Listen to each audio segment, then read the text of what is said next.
Welcome, welcome, welcome everyone to Sister Wives with Mary Jane Kay. Happy New Year, everyone. Happy 2024. I hope everyone has a fulfilling, happy, peaceful, blissful, prosperous New Year. Have a wonderful 2024. Today, I'll be giving my commentary on Sister Wives Talk Back Part 2, where Cody, Robin, and the ex-wives watch the season finale back and they react to it. Let's get into it. It starts with Mary commenting in the clip about her 32nd anniversary with Cody, and Mary explains how she has taken time out to figure things out these past 6 months, and she has figured out that there is no commitment or covenant with Cody. She says Cody has already broken it. Robin at this point coaches Cody, and she asks Cody, with all he knows about their covenants, would he say that he somehow has broken his covenant? And Cody says no. This sick shit with Robin and Cody, where Robin coaches Cody and she speaks for him, all of it is bullshit. So Cody says no, he isn't the one who broke his covenant. He says Mary had the affair, he didn't break the covenants. It wasn't a physical affair Mary had, so Cody thought, it might be reconcilable with Mary. That's his excuse for stringing her along, that he thought maybe it might be reconcilable. Listen, Cody broke the covenant first, in my opinion. He broke it by disconnecting from Mary and abandoning her as a husband and a partner. It's not just that Cody stopped being intimate with Mary over a decade before the catfish sitch, he also abandoned the relationship with Mary and he stopped investing in that connection. He abandoned her emotionally as her husband. Mary had an emotional affair, and we all know the truth that if the catfish were real, she would have left. And Mary still refuses to admit that. She refuses to admit that it was an affair. But it technically was Cody who broke the covenant first by abandoning her as a husband over a decade before the catfish situation ever happened. And if Cody hadn't abandoned her first as a husband, Mary wouldn't have ever been in a situation where she felt that desperate or that lonely. Now, Mary says she feels like she was emotionally abandoned by Cody many years ago, well before the catfish, and Christine agrees. Christine says Cody really held back emotionally from all of them, especially from Mary. Christine says that was way back in Vegas, where she felt like she didn't have a good relationship anymore with Cody either. And Christine thinks Cody was actually probably relieved when Mary told him, listen, don't come over anymore. Cody says when they moved to Flagstaff over 5 years ago now, he told Mary maybe they might be able to start over again. And after they tried to start over, they were spending time together, and every time he spent time with Mary, Cody says it just wasn't healthy. It wasn't healthy, or it wasn't just easy and convenient for Cody. Listen, that whole catfishing thing hurt Cody's ego. And Cody, at that point, after that, was never going to take Mary back. Once you hurt a person's ego like that, there is no way in hell they're going to take you back. And you also shouldn't want a person like that. So it was never going to work out, and Cody knew that. But Cody was just stringing Mary along, in my opinion. Are we to believe that Cody was considering putting effort in when his ego was so hurt by Mary and this catfish situation that he was going to allow himself to be inconvenienced and make an effort to make that relationship work? I think not. I don't think Cody ever had any intention of ever giving Mary a chance again or ever reconciling with her. He just wanted to string her along, probably for her finances and to assuage Robin. And let's not forget that house that Robin and Cody live in is paid for largely with Janelle and Mary's proceeds from the sales of their Vegas homes. Janelle says it's no secret that Mary and Cody have had problems for a very, very, very long time. And she says, above all, Mary is very loyal and she is very much a person of her word. And she feels like she gave a commitment. But Janelle wonders, at what point is it not healthy for Mary? Mary recounts that a month ago, she saw where Cody said on the show that he didn't consider himself married to her anymore.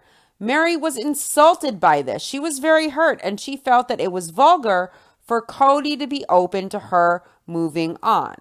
Next, Cody projects, and I laughed out loud at this next comment. I really almost spit my tea out everywhere. Kotex with his ugly necklace and his flashy watch and his tacky ring says he doesn't understand why Mary keeps playing this. And he thinks it's because Mary is addicted to being a victim. Wow, that's rich coming from him. Cody would know. He and his goblin both suffer from that affliction. They love playing victim. There is nothing they love more. Robin isn't happy when Cody says this. When Cody says that Mary likes playing victim, you could tell she really doesn't like it. Visibly, she winces. Now, Mary says most of the time, these private conversations, the individual interviews they do, the private confessionals, Mary really doesn't know about them until she sees them on the show. So when she saw that, where Cody said he didn't even consider her a wife, Mary says that's a big shift. Christine thinks it's disgusting how Cody has been dragging Mary along for years. She asks if we can imagine finding out that our marriage was over on social media in the same way that Mary did. She feels that's just as bad as getting a text. That's probably even worse. It's so public. Now, Christine explains that she thinks it's equally as disgusting that Robin begged Mary to stay with the family, when Robin should just let Mary go. Agreed. A viewer points out that maybe bringing in a new sister wife after the first three had been in the family for 20 years was a bad idea. Mary says they felt like it was good for them at the time. And she still feels it was good for them. And she feels like things after that happened are what created some conflict. Mary says there is a shakeup whenever any wife comes into the family. No matter when the wife comes in or how many years it has been since the family is established, there is always a shakeup. And Mary says they had a lot of other things happening at that same time, like going public, moving to Vegas, and there was a big shift in the family and in all of their lifestyles at that time as well. So there were lots of changes. Janelle says they all loved Robin and her kids, and it's unfortunate how everything has gone. But Janelle feels that's just relationships and, people change. They flash back to Janelle and Christine's trip to visit her brothers. And Christine explains in the scene that she left Cody a couple years ago and Janelle is separated from Cody, but they're still sister wives. And Christine explains that they're going to continue that and they will be good friends for the rest of their lives, and they're going to keep raising their kids together, and they will continue to represent the plural part of their family, even after leaving Cody. Cody is watching this scene. He's glaring. He's rolling his eyes. His arms are crossed like the defiant, petulant man baby he is. You can tell he is jealous. You can tell he feels very threatened by these strong, independent women uniting to create a support system for the kids in the family. The kids, Cody ignores and neglects. He should be grateful to Christine and Janelle, but instead he is full of hate. Cody looks at his ugly, tacky watch, pointing out how bored he is watching this scene as he watches Christine gush about her friendship with Janelle. This really angers Cody, and he hates it. And he does these petulant, childish things like staring down at his watch, rolling his eyes like an angry teen. Cody's emotionally very immature. Now, Mary likes that Janelle and Christine have this relationship now. And Mary says they didn't have that for most of the years that they were together as a family. But Mary guesses that shows that having that conflict, the jealousy, it's not there anymore. And maybe that's why Christine and Janelle get to be so close now. Now, Cody mentions that it's interesting how Christine and Janelle have a newfound friendship because Cody thinks it used to be more antagonistic before. Cody says he wishes it wasn't so, but it appears to him that Christine and Janelle are united in the common enemy against he and Robin because they have nothing good to say about them. That's bullshit, deflection, projection. Cody is just paranoid. Cody is delusional. Cody is bitter. Janelle says Cody wants to see it like they're banding together against him. Like Christine has converted her to hate Cody. But Janelle says no. She and Christine always had a relationship. They always had one. There was always a lot of history there. They had so many shared experiences. And without the noise of the plural marriage, all that was able to really come forward. Christine explains that their church group would preach that women don't need their college education. They need to get married because the world was going to end. Christine says in the clip that her dad told her that was crazy, that was untrue, and she had to go to college. Mary laughs and she says she loves Christine's imitation of her dad. Janelle is glad that Christine's dad was smart because she says in every group you get involved in, there are always people looking for the apocalypse to come and rescue them. Listen, since the beginning of civilization, every different culture in the world is ending, the world is ending, the world is ending. Listen, it hasn't ended yet. It's probably not going to end anytime soon. Even if it ends tomorrow, there's nothing that we could fucking do about it. Just fucking live. I'm not a fan of catastrophizing. A viewer asks Christine if growing up with all of that end of the world talk scared the hell out of her. And Christine says, yeah, she grew up terrified. And she specifically remembers talking to her dad, being worried about what would happen and when the world would end. She wanted to know what was going to happen, when it was going to happen. She wanted to know when Jesus was coming. And her dad told her, whoa, she was 14. She just needed to live, just live. Now, Christine and Janelle mentioned that they would love to get all of the kids together in this clip, including Robin's kids. And Janelle says it feels like there is this huge gulf between Robin's kids and the rest of the kids in the family. Janelle says she hears from her kids and from Christine's kids whenever she is with them that they miss Robin's children. But it's become so estranged. It's become so bitter now. And things are being said now. So Janelle just doesn't know if it will ever happen. Next, a viewer really triggers Cody. A viewer tells Cody that he thinks it's awesome that he and Robin found each other, and he feels that it's really awesome that they found each other, that they just want to be together, and he thinks they should just own it and they should just say that. Cody gets pissed, and he tells the viewer that he is the victim of 20 hours of their life out of 365 days a year. And Robin jumps on Cody. She tries to shush him physically with her hands. She can tell he's getting pissed off, and she scolds him. She, like a mom, she tells him to stop and that he needs to be nice, and she is scolding him exactly the way one would scold a toddler who is out of sorts. She really wears the pants. Now, Cody tells Robin that they didn't want their family to break up. And Cody asks Robin, isn't that obvious that they didn't want the family to break up? And Robin tells Cody that the viewer isn't trying to be rude. That viewer that made that comment, asked that question, isn't trying to be disrespectful.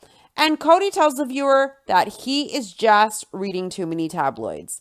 Cody says he and Robin, they didn't want this breakup. Robin rolls her eyes. You can tell she's not very happy with Cody's behavior, as Cody says he didn't want this breakup. Right, he didn't want this breakup, but Cody is the one who referred to his other wives and kids to his family as the obstacles to his goals in life. But he didn't want this breakup. Robin keeps explaining to Cody that this viewer wasn't being rude.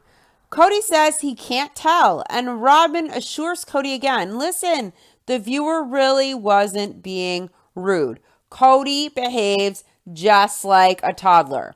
Now, Cody admits it's true that, yeah, he and Robin like each other, and Robin warns Cody to be kind.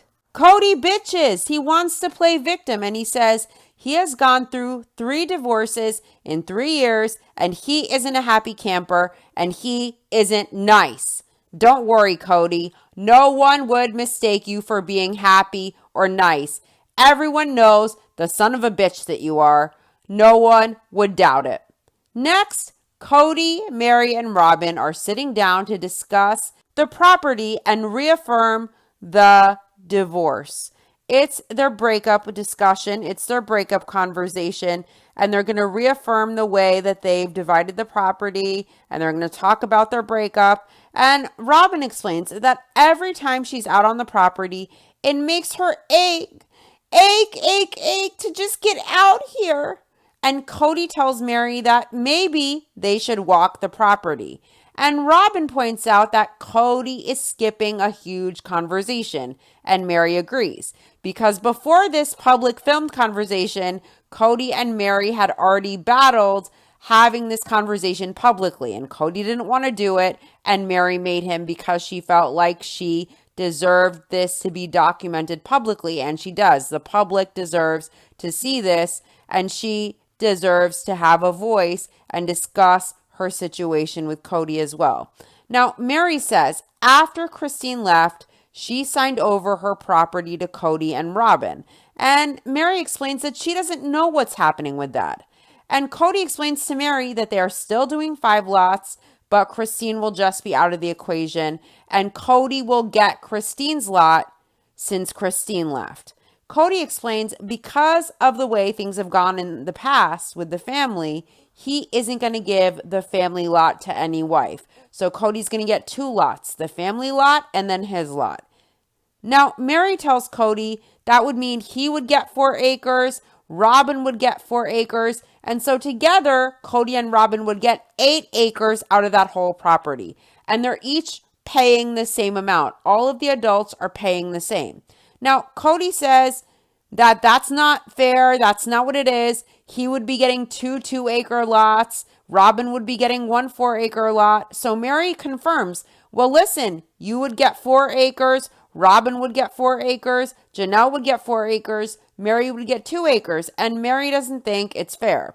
Mary says it seems like Cody has already made the decision, and she doesn't think that's fair because regardless of the fact that she and Cody haven't had a relationship for forever, she is really still a part of the family and she is involved financially. She's going to be paying her equal share. So obviously, she deserves to have some of the property and not just what Cody decides she is worthy of.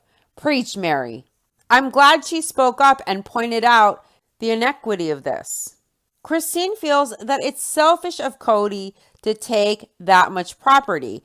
And Christine says, that's not polygamy, that's selfishness. Yes, Cody's selfishness. Mary gets a question from a viewer asking why all the Coyote Pass lots are different sizes, when it seems that the fair thing to do would be to make them all the same. Mary explains that they purchased the lots in different sizes. That's how they came. And Christine suggests that they should have gotten a surveyor out there to separate the land into 4 lots because otherwise they get inequity. And a surveyor would ensure that they all got equally valued properties, that they all got the same. Christine has the only idea that would be fair. A viewer comments that she is glad Mary finally decided to stop being Cody's doormat. And Mary says she was never Cody's doormat. She says it was never a decision for her to make. She says people think she was a doormat just because she chose to stay in her committed marriage. So she disagrees with the doormat statement, and she says she isn't going to take that on. In the clip, Mary goes on and she directly tells Cody and Robin that it's weird to her that Robin and Cody get 4 acres and 4 acres, 8 together, and Janelle gets 4 acres and she would get 2. Cody's a real dick and he wants to make excuses, and I felt like this was particularly cruel. Cody says Mary has 1 child and he has 18 children, and he says he wanted to keep the lot with the pond to be for the whole family because the whole family gets that. Mary doesn't want to share resources. Mary is paying the same amount of money as everyone else, as the other adults who are all getting larger pieces of land. That is not fair. All of different values when they're all putting in the same amount. It doesn't matter if Mary has 1 child. And that was a really dickish move of Cody to use that as an excuse.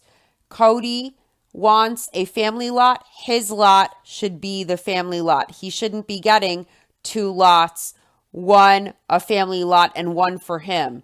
One of those should go to Mary. Mary should be getting 4 too. She's putting in the same amount. Cody already has the land with Robin plus his land. He wants his lot plus the family lot plus his lot with Robin, and it should be more fair for Mary. And how dare he use it as an excuse to bring up that Mary only had 1 child. What the fuck? Mary says that's a big fat lie.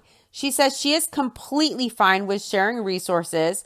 She thinks it's a give and take situation, and if it's not mutual, that's where she has the conflict with it. Listen, it's not a pond. For fuck's sake, it's a drainage ditch to collect runoff. That is filled with prairie dog plague infested dirt. And Mary having 1 child is no excuse for her getting 2 acres when the 3 other adults get 4-acre lots. Now, people in the family didn't want Mary to get the lot with the drainage ditch they call a pond. That's because they worried that Mary might not want to give access to the whole family if the pond was on her property, because in the past, when they lived in one big house, Mary's section of the house was in the middle of the house, and her unit had access to Christine's area through a basement door, and you would have to walk through the inside of Mary's area of the one big house to access that door. And Mary didn't want people walking through her part of the house. So night or day, ice, rain, sleet, snow, or sunshine, she made the family bundle up and go up and down stairs and around the outside of the house to access Christine's area of the house from the outside so they wouldn't walk through her area of the house. So people were understandably hesitant to give Mary the property with the glorified drainage ditch in case the family wanted to access it and wanted to go swimming there. They might be making noise. That might be an issue for her. They might be going through her yard. That might be an issue for her. So now Cody wants to act like he is getting more land and it's for the family and it's for his kids. And he's using the drainage ditch and access to this drainage ditch full of prairie dog plague infested dirt, the access to this ditch as an excuse when really Cody is selfish and he's greedy and all of the adults deserve equal. And if Mary is expected to pitch in just like everyone else, financially paying equal, she deserves an equal piece of the pie. They needed to get a surveyor to make 4 lots of equal value and hopefully around similar size if they can do that. It's not up to Cody. Only the surveyor can do that. I also want to point out that Mary does share resources. Now, she might be a stickler for privacy and she might be very strict on the rules. And I'm not a fan of the way she treated her sister wives when they first came into the family and how overbearing and controlling she is, or how there are allegations of her being abusive or angry towards some of the children. That's also not okay. I don't support that. And we know that there are stories of her slamming doors in the house so that everyone in the house, when they lived in one big house, would know when she was angry, and it would frustrate the kids and create a lot of tension. So obviously, there are very problematic things about Mary. But Mary does share resources. Let's remember she gave a significant portion of the proceeds from the sale of her Vegas house to Robin and Cody so that they could secure that goblin's lair. And she also sacrificed her legal marriage. So before Cody wants to be shysty, he should maybe consider everything Mary did for he and for Robin. Now, in the next clip, Robin tells Mary, you never know if she and Cody are going to stay together. Mary and Robin are really laughing their heads off about this. They're laughing hysterically as if that's hilarious and the funniest thing in the world that Robin and Cody might split up one day. And Mary says, maybe 22 years down the road, you never know. Robin is laughing, and then she cringes because Cody looks enraged at that comment. You could tell he's totally emasculated. He's totally humiliated. He's totally enraged that Robin is laughing and joking about this with a smile on her face. And Robin apologizes to Cody. She tells Cody, oh, it was a bad joke. I'm sorry, honey. I'm sorry, sweetheart. But Cody is bitter, and Cody is pouting, and Cody is looking down, and Cody is ashamed like the coward he is. Robin is rubbing Cody's leg, watching back this scene with him. She can tell he looks pissed, even watching it back. And she tells Cody that that was really rotten of her watching it back. She's, oh, so sorry. She's doing her best customer service. Now, Robin says in the rewatch that they have no idea what the future holds. And she isn't saying she and Cody are going to really split up, but she feels she deserves her separate fourth two and not to be counted with Cody. And Mary agrees. And Robin explains in this clip that she gets so tired of constantly always being counted with Cody. And she says that everybody always thinks that if Cody has it, then Robin has it. If Cody says it, then Robin says it. If Cody thinks and feels it, then Robin thinks and feels it. And Robin says that is not true. Janelle brings the facts here, and she points out that Robin and Cody are legally married. So Robin will get half or more of what Cody has if they divorce. Yes, and Janelle is right. Now, in the clip, Cody asks Mary what she was imagining would be different about the land situation now that Christine is out of it. And Mary says she really wasn't imagining anything, but she just knew now there were 2 more acres of land, and she wondered if that meant maybe she would get them because Robin and Janelle each have 4 acres. And Mary makes clear that Cody's excuse that he wants a property for the family that's just for his kids and his own separate property, that all of that is bullshit. Because Mary explains that if each of the ladies, if their property that they're going to get is intended to pass down to their children, then really all of the children are covered. So Mary wonders, then what is Cody's property for? Cody's property is because Cody is greedy and Cody is selfish, and it's also for his ego. Cody explains to Mary in the clip that he wasn't thinking that way. He wasn't thinking that now Mary would get more land since there are 2 other acres. Mary chuckles cynically, and she says she understands now with a huge smile on her face. She says she understands. Yeah, she gets it. Cody says he has explained that to Mary 100 times. And Mary explains she gets what Cody is saying. I think we all do. Cody explains that what he means here is they each deserve their own lots and he says he wanted that fifth lot for a family lot.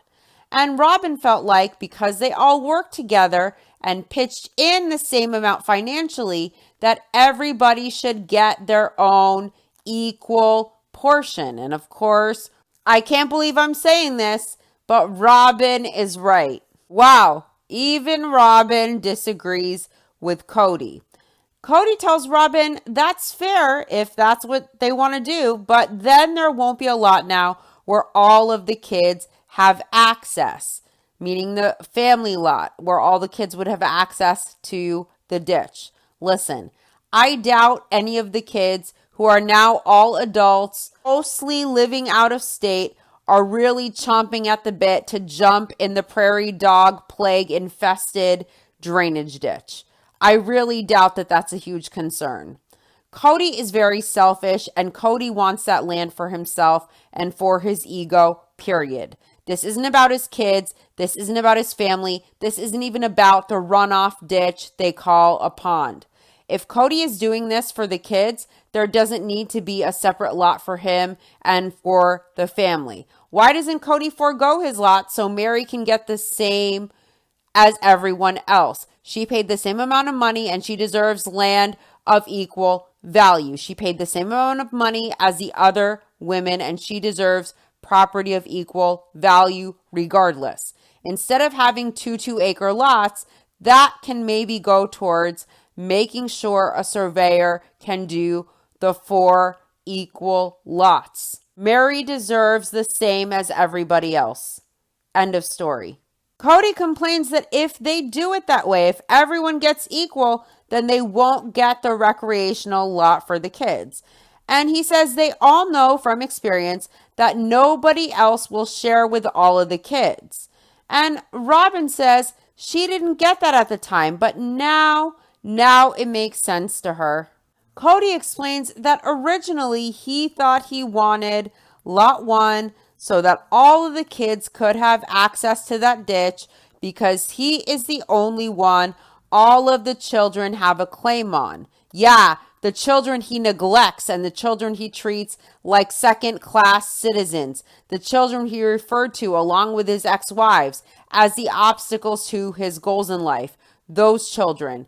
Now, Cody not only needs his piece of land, but the family plot for all of the kids because it's all about the kids and it's all about the family. Fuck this. Cody is selfish, Cody is greedy, and Cody is a used car salesman. If Cody gave a fuck about his kids, his ass would be with them during their most trying times, during medical emergencies. For example, Cody would have done something like go to Isabel's major surgery instead of suggesting she go alone and fly cross country alone initially to do a major surgery because it wasn't convenient for him to attend.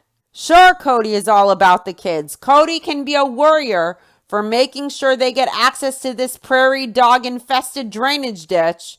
He can twist shit to claim it's all about his kids when really this is about Cody's ego, this is about Cody's greed, and this is about Cody's selfishness. But he can't be all about his kids when it counts. He's never all about his kids when it counts. Why the fuck wasn't he at Isabel's major surgery if he's all about his kids? Why the fuck didn't you remember Gabe's birthday? Why the fuck didn't you remember Gwen's birthday? He made the excuse, oh, he was so sick with COVID. He couldn't remember. You know what? You remember what day your kid was born. You know when you created a life and when that life came into this world, whether you're sick or not. Cody can be all about the kids at his convenience when it suits him for selfish reasons, but he can't be all about his kids whenever it counts. This pathetic excuse for a man seriously could not make it to his daughter's major surgery, but he sure is a worrier for the kids having access to this drainage ditch. Next, Christine and Janelle are having a barbecue at her brother's house in the clip that they're watching, and Christine points out that she is the most competitive of her ex-sister wives, and Christine jokes that is why she left first, because she wanted to win. Christine was joking around, but Mary is laughing watching this. And she says Christine isn't wrong. She is definitely the most competitive. And Mary says Christine always has been. Cody is sitting on his ugly couch, looking apathetic. He's looking pissed off. He's hating himself. He looks like he hates his life. He looks like he hates the world when he's watching this scene where Christine is with her brothers at the barbecue, and Christine's brothers ask Christine about her divorce. Now, Christine's brothers used to be close to Cody. They used to be friends. So I'm sure he's watching this and he feels very resentful and bitter about it. And Christine tells her brothers that Cody said that he wasn't attracted to her and there was no real chemistry and there wasn't going to be. And Christine explains to her brothers that Cody also said that she wasn't nice enough to her sister wives. Janelle points out that she and Christine both know that not being nice to sister wives is code for Cody saying that she wasn't nice to Robin specifically. And Janelle tells Christine that she was nice to her. And Cody comments, he tells Robin, on the contrary, it's that Christine wasn't nice to him. Robin rolls her eyes at this. She wants to look like she's so frustrated. She's the victim, guys. We have to remember she's a victim. Janelle recounts that she used to hear all of these crazy stories that Cody believed, that Christine was being so mean. But Janelle says she really doesn't think that Christine was mean. In the clip, Janelle says that Cody has accused her and her boys of being so mean to this one person who has given everything to this family. And Janelle thinks that's a pretty one-sided view of this situation.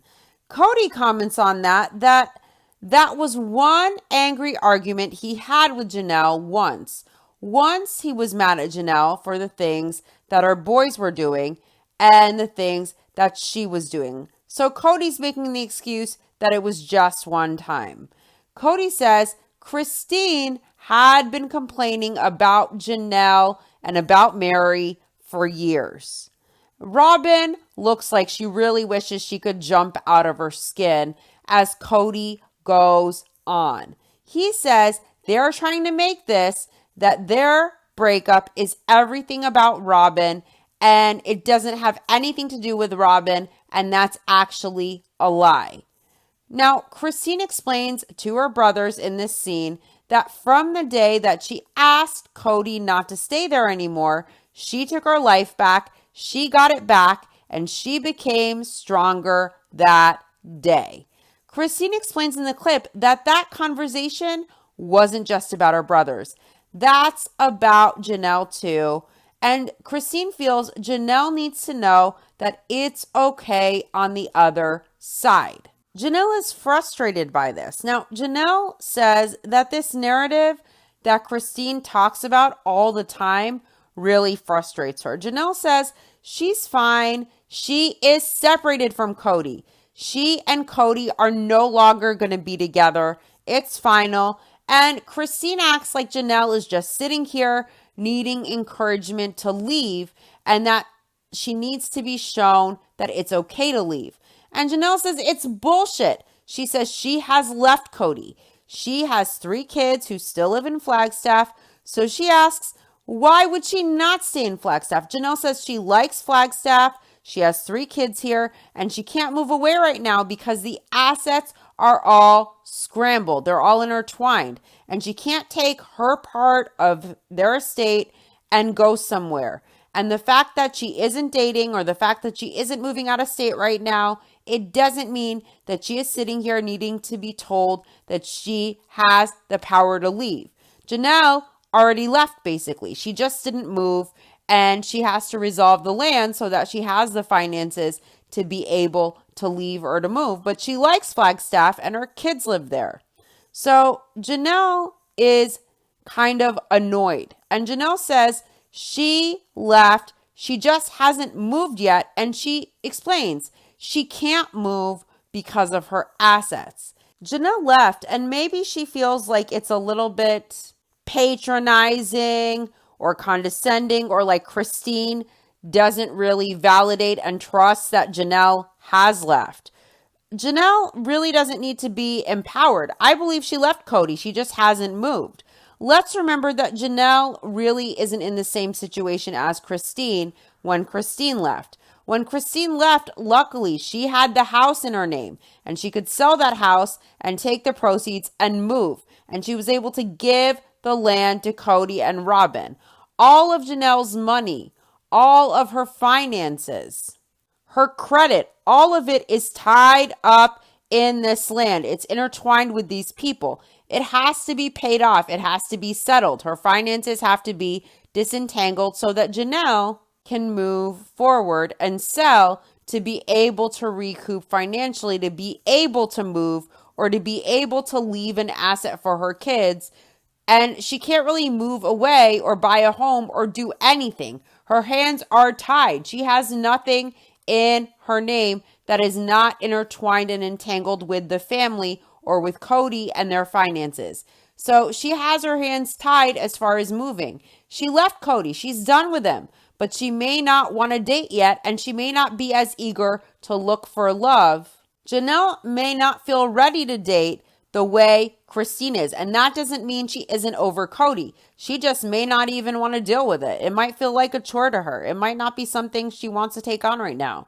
And Janelle also still believes in her faith, and she has to come to terms with the spiritual aspects too to be able to move forward and feel comfortable with dating whenever she is ready for that. But I believe Janelle knows that she is done with Cody, and I don't think she can move until the land and her finances are resolved. And I think even though Christine is being very supportive of Janelle, and that's great, Janelle might feel like it's patronizing to hear Christine suggest that she needs empowerment and encouragement, that it's okay, just because Janelle's divorce doesn't exactly look like Christine's, because it's different and Janelle's in a different situation.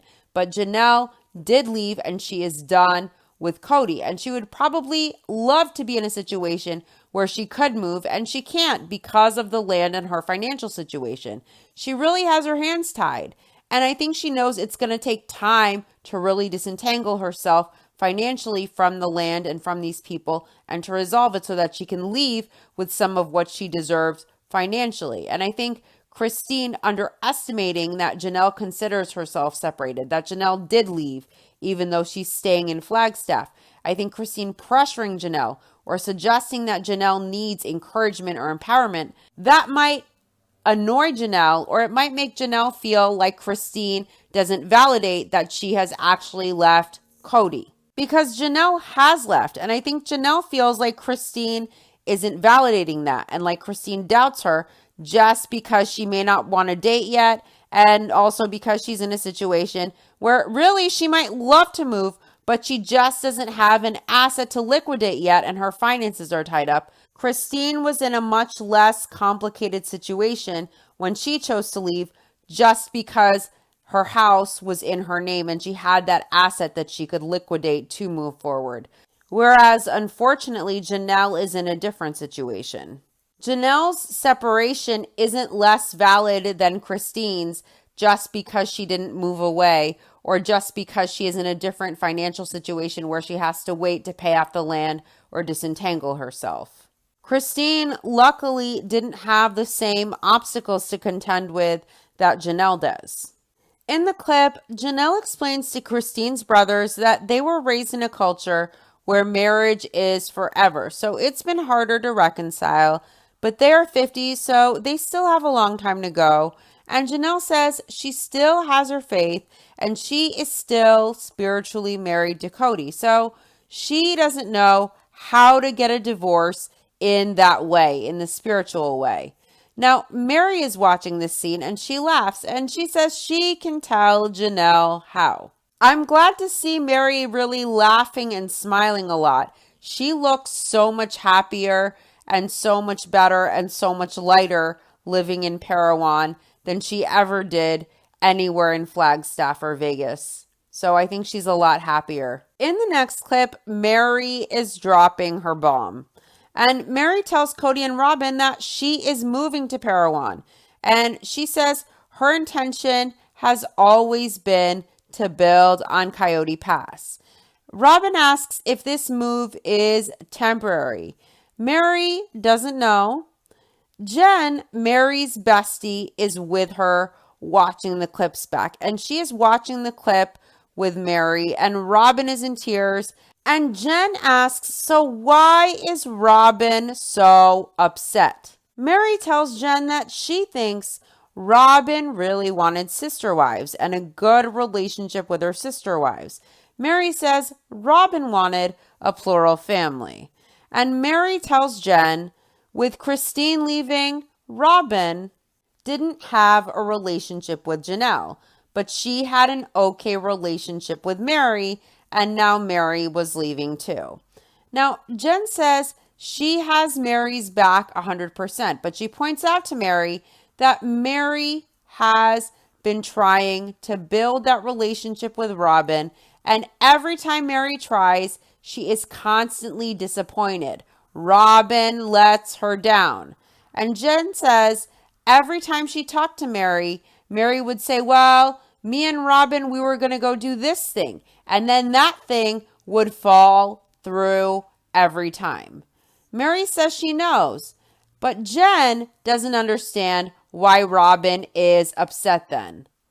You know why Robin's upset? For attention, for sympathy, to play victim, and to manipulate everyone with her false emotions, with her emotional terrorism. Just because she didn't get her way and she thinks throwing a hissy fit and crying like a child in hysterics will manipulate everyone around her to cater to her, to give her her way, to coddle her, and to focus their attention on her. It's a manipulation tactic. Mary thinks Robin is so upset because Robin wanted the plural family. Now, I think Robin just wanted attention and to play the victim. Now, Mary thinks Robin was hopeful, and she asks otherwise, why would she keep saying to her, hey, hold on, hold on? According to Mary, it's because she thinks Robin really still wanted it. Sure, the grass is pink and the sky is green. Listen, Robin wanted Mary's financial support. Robin wanted the illusion of a plural marriage, and she wanted to keep Mary around because she knew that meant she could still live under the illusion that the family still existed. The plural family still existed. And if Mary stayed around, Robin wouldn't feel as much guilt knowing all Mary sacrificed for her. Robin also liked having a person for Cody to direct his resentment towards. If Mary stayed, Robin wouldn't be the only wife for Cody to focus his resentment on. And Robin would feel and think she looks less like the bad guy because Mary is still around. This is about Robin not wanting to feel guilt and about Robin wanting her emotional support person to stick around for selfish reasons, for financial reasons. Robin wanted Mary to stay for herself, for selfish reasons, for financial motive. And she was upset for herself. She was losing her emotional support person and Cody's punching bag. It has nothing to do with Mary or Robin wanting a plural family, in my opinion. Now, Mary says she thinks Robin was upset because she was hopeful. And Jen tells it like it is. Jen says that's selfish because even though Robin wanted it, there was nothing for Mary there and Cody didn't want it. Jen thinks it's selfish, and it is. But she says Goblin is entitled to her feelings, but she struggles with the fact that Robin is upset that Mary is doing something good for herself. Well, Robin only cares about Robin. If Robin was Mary's real friend, instead of wanting to keep Mary there for selfish reasons that serve her, she would care more about Mary's happiness and Mary's well-being and what was best for Mary. And she would care about Mary doing whatever was best for Mary to have a good and a happy and a fulfilling life. And I really think Jen is a great friend to Mary, and Mary should definitely keep her, and Mary should definitely value that. And it really looks like Mary values Jen and Jen values Mary, and I think that's great. Now, Mary assumes that Robin has mixed emotions, and Mary thinks Robin wants her to be happy and also wants that to include her and the family. Mary has no doubt that Robin has a lot of mixed feelings about it. In the clip, Robin says, despite the fact that she just feels like her world is crumbling down, she can't fight it because it's not fair to Mary. Christine comments, finally, that Robin finally gets it. It's not fair to Mary how she has lived the past however many years. Christine thinks, thank God, Robin isn't begging Mary to stay, clinging on anymore, because that's not fair. Mary explains that she isn't going to apologize for doing what she knows in her heart is right for her to do. And she says if it's going to hurt Robin's feelings, if Cody's going to be jumping for joy, whatever the emotion that somebody else has about the situation, that is irrelevant. Good for Mary. Cody nonchalantly asks Mary at this point if she even wants to look at her lot, if she wants to walk around the property, or if it's off her radar. Christine pauses. She can't even believe Cody interrupted this serious conversation to divert and ask something like that. And she glares at the camera. She pauses the scene and she asks, did that just happen? She's in disbelief. Christine explains that Mary is sitting here talking here about how she's going to move, how she's leaving, she's moving, she isn't going to live here anymore. And Cody is asking her to look at the lot. Christine can't believe it. And Mary tells Cody in this scene that it's not off of her radar. It's just so different now. And Cody asks how it's different. And Mary says it's things Cody has said to her and about her this year, and it changes things. What does Cody do when someone tries to hold him accountable? Cody blames them. Cody deflects. Cody turns the focus on them.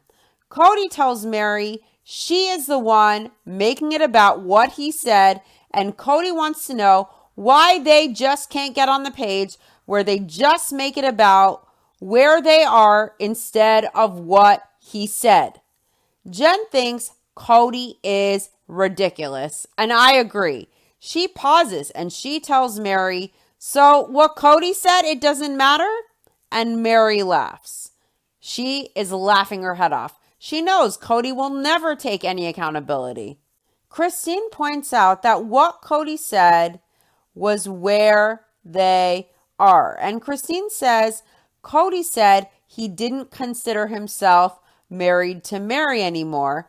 And she points out that Mary would love to have still been married to Cody. So where they are is what he said. And Cody is the one who said he didn't consider himself married to Mary anymore. Janelle says Cody would always tell her that he told Mary, look, there is no hope. There is not going to be any hope here. And he would tell Janelle that he told Mary that. And Janelle feels Cody then saying to Mary, hey, let's look at the property. That is very weird, mixed messaging. And Janelle doesn't know if it's because Cody thinks Robin wants to hold the family together and he's trying to assuage her, so now he has to toe this line, or what it is. But Janelle says it's so weird. But if you listen closely to how Cody talks to Mary or how he talks to any of them, but Robin, of course, she says it's really weird, and you can see Cody trying out all the different angles to see what gets the most real estate, the most purchase for him. Cody's manipulative, and Cody does lip service, and he'll try to figure out what manipulation tactic, what strategy works for what wife? Kody did whatever worked to string whatever wife along. Now, Janelle tells Meri this is why for 10 years she wasn't sure if she had a marriage because of comments like that Kody would make. Meri is laughing her ass off at this, and I'm really glad that Meri can laugh and she can look back and really find the humor in all of this.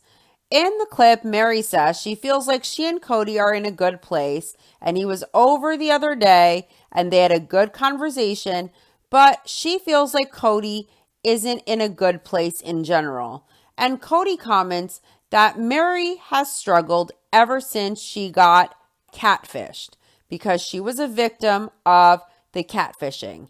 Now, I feel like Kody is bringing this up as a deflection because it really doesn't have anything to do with any of this. Robyn is really pissed that he's bringing up the catfishing. And she has her eyes closed. She has her head down. She has her hand on her forehead. And you can tell she is just bracing for the verbal diarrhea Kody is about to spew.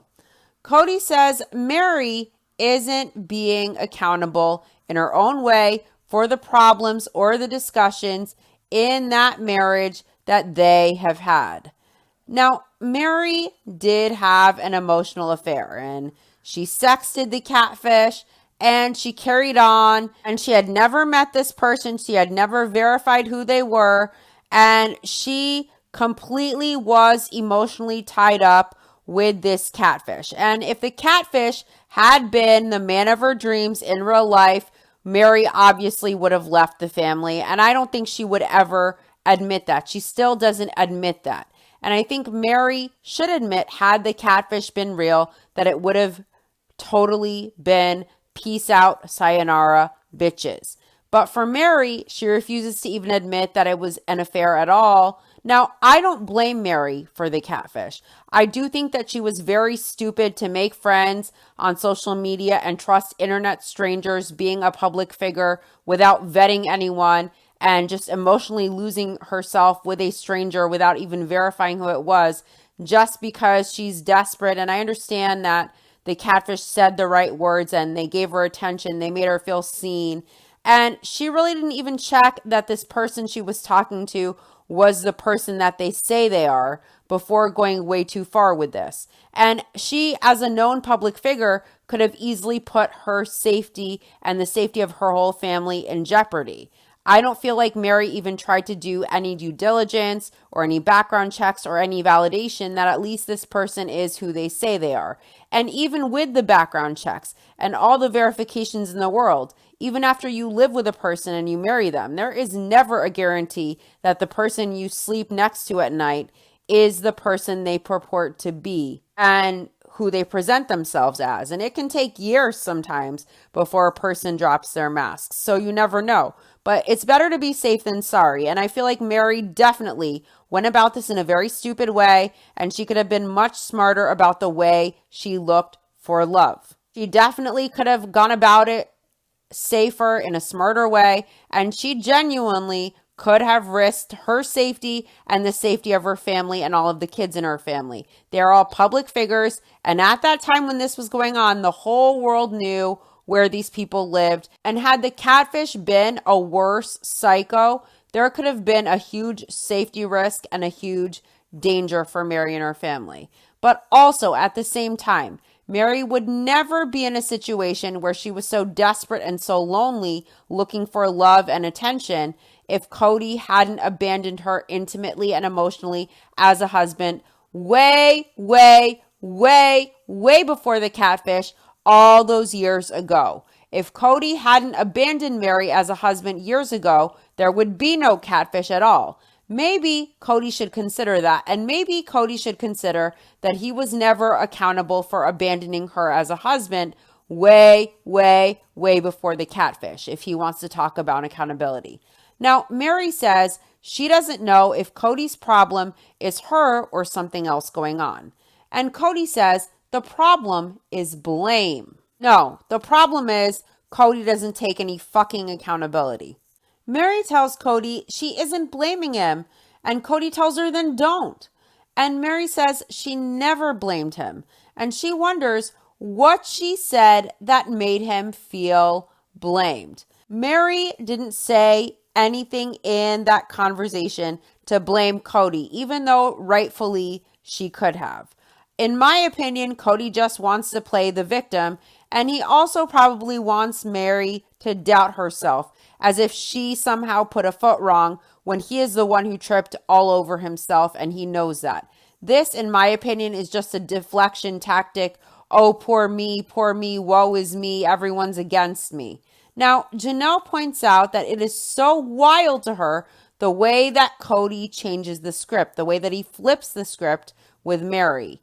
Janelle says she was glad when Mary spoke up about, oh, I understand, when she said I understand in regards to the land and how Cody was trying to manipulate Mary and shortchange her. Janelle feels Mary understood exactly what Cody was doing.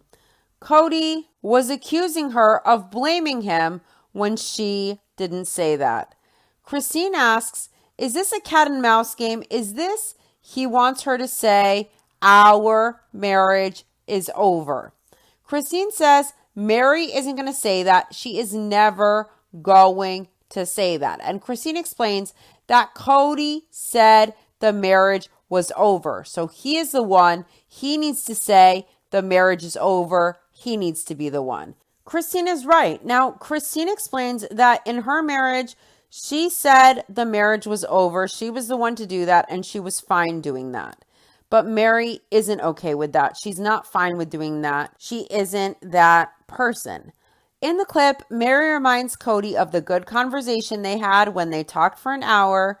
And Cody says he wants it safe and easy. Of course he wants it easy. He wants it convenient where he doesn't have to make any effort and he doesn't have to take any accountability. He wants to be coddled. Robin interferes and she reminds Cody and Mary to stay in that vein. And she tells Cody not to lump other people into those things. Mary wants to know what she said that was making Cody feel like she blamed him. And Cody says it's her bringing up things he has said and done. And Cody says that feels like blame.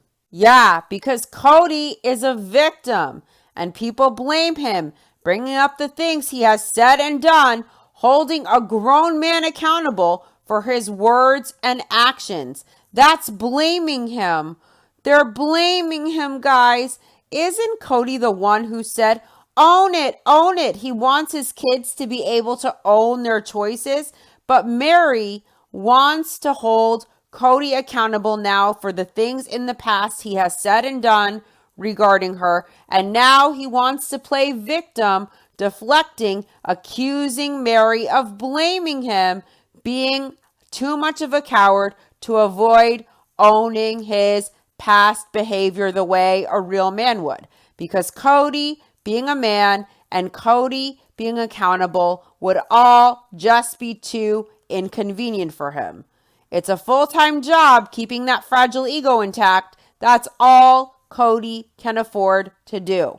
Now, in the clip, Robin is trying to speak for Mary and speak for Cody, and she's trying to explain to Cody, and Mary has had enough. Mary gets frustrated, and she asks Robin, can I speak? Robin takes this opportunity to play victim, and she wants to make this about her. And she tells Mary, oh, I'm sorry. I guess I'll shut up now. Oh, I was only trying to help. I guess I'll shut up. Jen comments that she is so glad that Mary made Robin stop talking over her. And Cody explains that he was defensive about what is going on with Janelle and Christine and the kids. And he says he is more defensive actually just because of his relationship with Mary. Because Cody says he has been managing it very carefully for 7 years. Mary laughs at this. And Jen asks if Cody means he's been hiding it for 7 years. Mary laughs and she adds, or ignoring it for 7 years. And Jen asks if that's how Cody's been managing it. Cody managed it the way he manages anything that's inconvenient for him, that's stressful for him. He acts like it's not there, he ignores it, he sweeps it under the rug, and he's never going to deal with it. And if you have a problem, you deal with it yourself. He has nothing to do with it, even if he's the one who's doing the toxic behavior. It's still your fault. Anything challenging, he will just ignore. He's not going to be inconvenienced. Christine comments that Cody hasn't been managing it. She says he has been ignoring Mary for 7 years, and she tells Cody to quit the bullshit. Yes, quit the bullshit. Managing means ignoring, or it means sweeping under the rug for Cody. And if that's Cody's interpretation of carefully managing something, how the fuck does Cody think or even say that he could be a great leader, that he should be the head of the family? Now, if something is inconvenient, Cody ignores it. If ignoring things that are difficult is a leadership skill, then everyone would be a CEO. Cody is absolutely delusional. Cody says that he's been trying to be as honest as he possibly can without being a jackass. Did I say Cody was delusional? As if he hasn't shown his ass yet? Mary laughs at this, and she thanks Cody in that scene for not being a jackass. Now, Janelle feels that it's wild to her that Mary would be so amiable and just laugh it off. If Janelle were Mary, she says she would have reminded Cody that they easily could both be jackasses. I think Janelle knows that she could be very honest about Cody and his behavior, and I think she knows it would really show his ass, and she probably would have if Cody took that same tone with her that he does with Mary. Now, Cody tells Mary she wants something they can't have together. They can always have something else, but not that, not what Mary wants. And Janelle says it's ridiculous that Mary would ever stay married, even though he can't give her a relationship. Next, Robin does her Lifetime movie scene, and she scrunches up her face with her ugly cry voice, and not a tear on her actual face, and she gets up and she apologizes. She wants all of the attention on her, and she says she is sorry, and she has to get up. She has to walk away. She says she wants to be supportive of them, but she's sorry. She needs to move away through her sobbing. Christine, straight up, is glaring at the TV, and she says, OMG. She knows this is way over the top, over dramatic. This was really One Flew Over the Cuckoo's Nest. Crazy, insane. This emotional manipulation from Robin was disgusting during Mary's moment. How long had Mary been waiting for this? How many years? I couldn't believe this shit. I think Robin expected people to run after her and coddle her and kiss her ass and pay her attention like she's the victim. You know what? Robin's fucked up emotions are supposed to hold everyone hostage, and everyone is just supposed to cower to her. Everyone is just supposed to coddle her. This is a manipulation tactic, and it's way over the top, and it's utter bullshit. If this lady, who's a grown-ass woman, really can't regulate her emotions to this degree, then she really needs a professional to help her, because this is not normal to always have emotional diarrhea everywhere, all over the place with the shit particles, and the shit particles are fucking everywhere, and we can all smell the stench. If you always cry, if you're always emotional, if you are always upset, even when it has nothing to do with you, even when you aren't the main focus of the situation, that's a problem if you can't prioritize someone else's emotions over your own. In my opinion, this is a manipulation tool, and it's very selfish. It seems to be for attention, and it's to play victim. And I think it was also to try and divert Mary and Cody from the conversation. If Robin loved Mary, if Robin respected Mary, if she cared at all about Mary's happiness or well-being, Robin would be able to contain herself. She would be able to contain her emotions like a grown ass woman. And she would allow Mary and Cody to have this conversation free from her emotional diarrhea stinking up the place. This is annoying as fuck. And it's probably very frustrating to have to deal with a person like that to the point where it really just isn't worth it to deal with them at all. And I think a lot of the ex-sister wives felt that way about Robin. They didn't even want to touch her with a 10-foot pole. They wanted nothing to do with her, and this is why. I don't even think Vicks in my nose would cover up the overwhelming stench of this woman's bullshit. Jen laughs at Robin's telenovela exit full of tears. I laughed too. It was so fucking ridiculous. I think we all laughed at it. It's too much. And Jen says she is really struggling with this, with the way Robin is behaving. Now, Christine looks at the camera like WTF when she watches Robin stomping off. Listen, Robin has serious issues. She's batshit, and she uses her emotional dysregulation and her emotions as a way to manipulate people and to get attention and to get her way and to get sympathy and to get empathy. And it's disgusting. And that's why most of the people that we see who deal with her on the show, who know her, aren't that crazy about her. And they keep her at a distance, preferring not to even interact with her because she behaves like One Flew Over the Cuckoo's Nest and no one wants to be a part of her bullshit. In Robin's confessional scene, Robin says that she can see where they are going with this conversation. And she says Cody and Mary, they are both really calm and it's scaring her.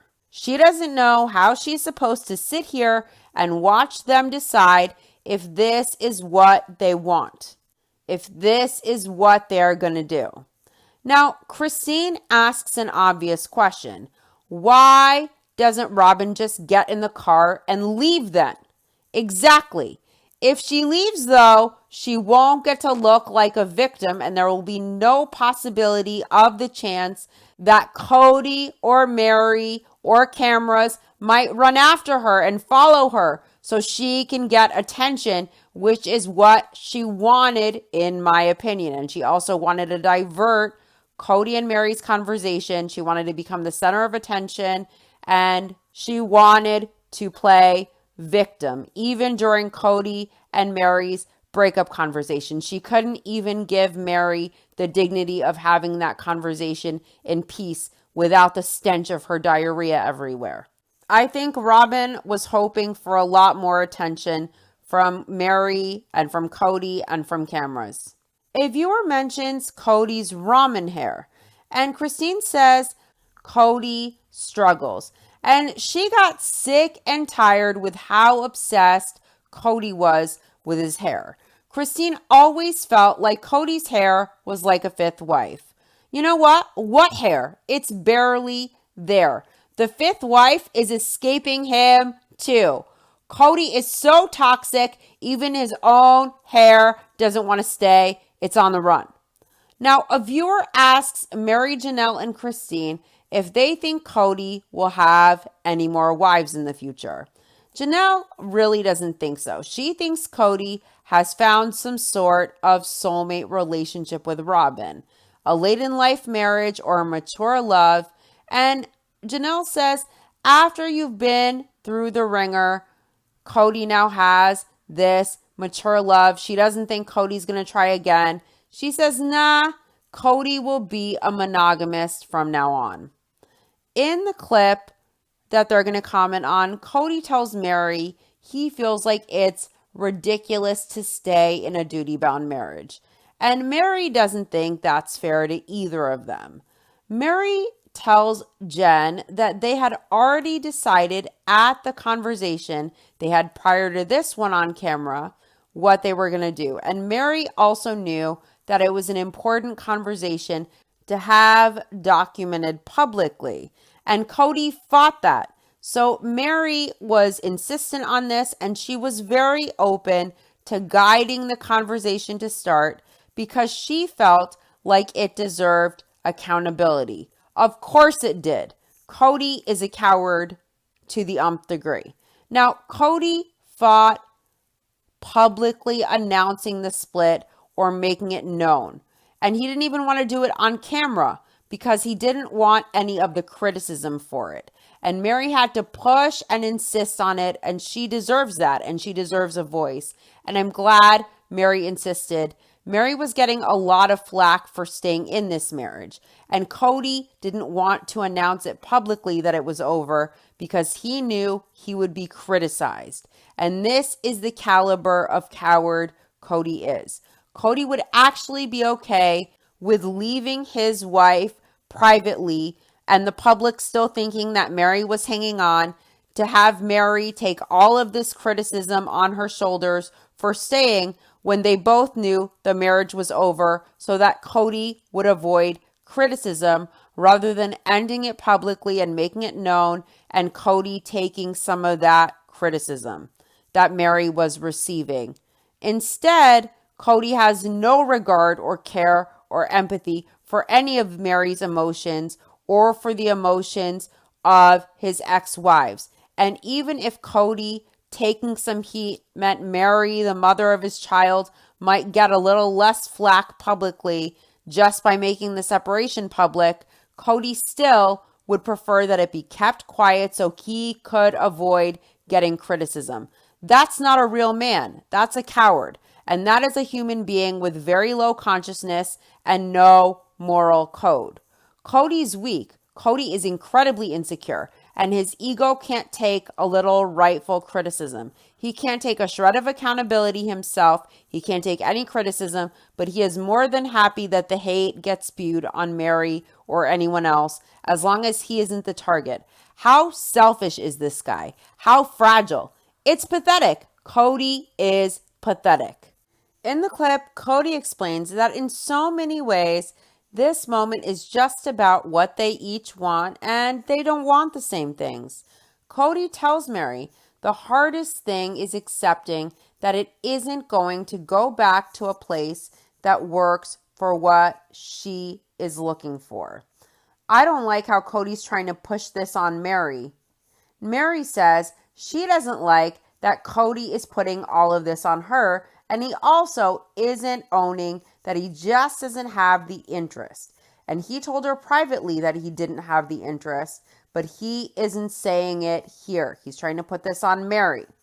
Mary tells Kody it doesn't mean she isn't mad at him for not giving her what they promised each other.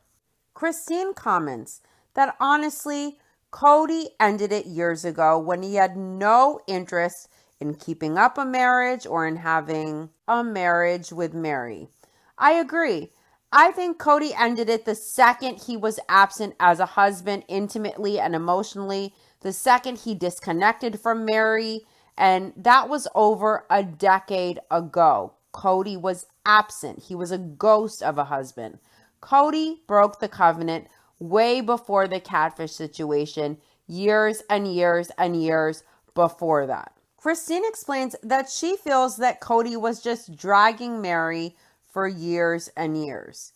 He ended it years ago, but Christine says Mary would have kept the marriage going. She says Mary would have loved to stay married to Kody. Christine points out that Kody is the one who really ended it, and I agree. Christine says it wasn't the catfishing thing. It wasn't whatever. Christine says Kody has been the one who has said over and over, we're just going to get to know each other. And then after he would give her hope and say, we're going to just get to know each other again, he wouldn't talk to her for a year. And then they would go out maybe once a year and he would give her hope. Christine says that's a no. In the clip, Robyn explains why she walked off. No one asked her, but of course she wants to volunteer. Robyn explains that she walked off because she couldn't handle the conversation and the direction it was going.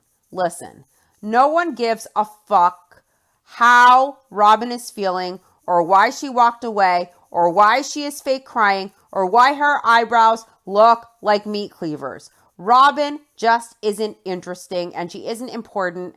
And this scene is about Mary and Kody, mostly Mary. And Robyn always wants to make everything about herself. no one cares about her. And if Robin cared about Mary, she wouldn't be conducting herself in such an asinine way during Mary's moment. This isn't about Robin. This isn't about Robin's emotions. This is about Mary. This is about Mary's emotions. This is about Mary and Cody. This isn't about Robin's emotions about Robin, or Robin's emotions about Mary, or Robin's emotions about Cody, or Robin's emotions about Mary and Cody. This isn't about Robin's emotions about the family. This isn't about Robin's emotions about plural marriage. Robin and her emotions have no place here at all in Mary's breakup conversation with Cody. But Robin is so selfish that she just doesn't care. She emotional diarrheas all over the place to the point where Mary has to smell it, Cody has to smell it, the camera people have to smell it, the viewers have to smell it, and we can all smell the stench everywhere within a 50-mile radius. If Robin respected herself, she would not even be there unless she could control her emotions, if at all. This lady is a whole walking red flag. I can't with her. I seriously can't. Robin walks back to the table in tears, and Christine wonders why. Why is she back? She's back. And Christine wonders what the fuck Robin is doing. Robin is a fucking idiot. She could not even have the human decency or the dignity or the self-respect or even the respect for Mary after everything Mary did for her to just allow Mary to speak to her ex-husband and to talk with him. If she truly loved and respected Mary at all, if she truly appreciated any of the sacrifices Mary made for her, she would have given Mary the space to talk with Cody without her interference. Instead, Robin wants to terrorize Mary with her emotions during a time that should truly be Mary's. This is Mary's scene. This is Mary's time. This is Mary's time to talk to Cody. Robin really shouldn't even be there at all, period. She shouldn't be there. Now, Christine wonders what Robin is even doing back. And Robin says she came to stop Cody and Mary from finalizing things. Christine wonders why Robin didn't just leave. You know why Robin didn't just leave? Because Robin wants attention, Robin is selfish, and Robin thinks her emotions are more important than everybody else's, including Mary, who this whole conversation is supposed to be about. Robin expects to use her emotions to manipulate Mary and Cody into prioritizing her and into coddling her and into focusing on her. It's very selfish. She wants to divert their conversation. It's insane. It's egotistical. Selfish, selfish, selfish. Red flag, red flag, red flag. And Robin thinks she can divert things with her emotional diarrhea during Mary's moment that she waited years for. What a fucking bitch. Robin makes everything about herself. She is selfish AF. She is manipulative AF.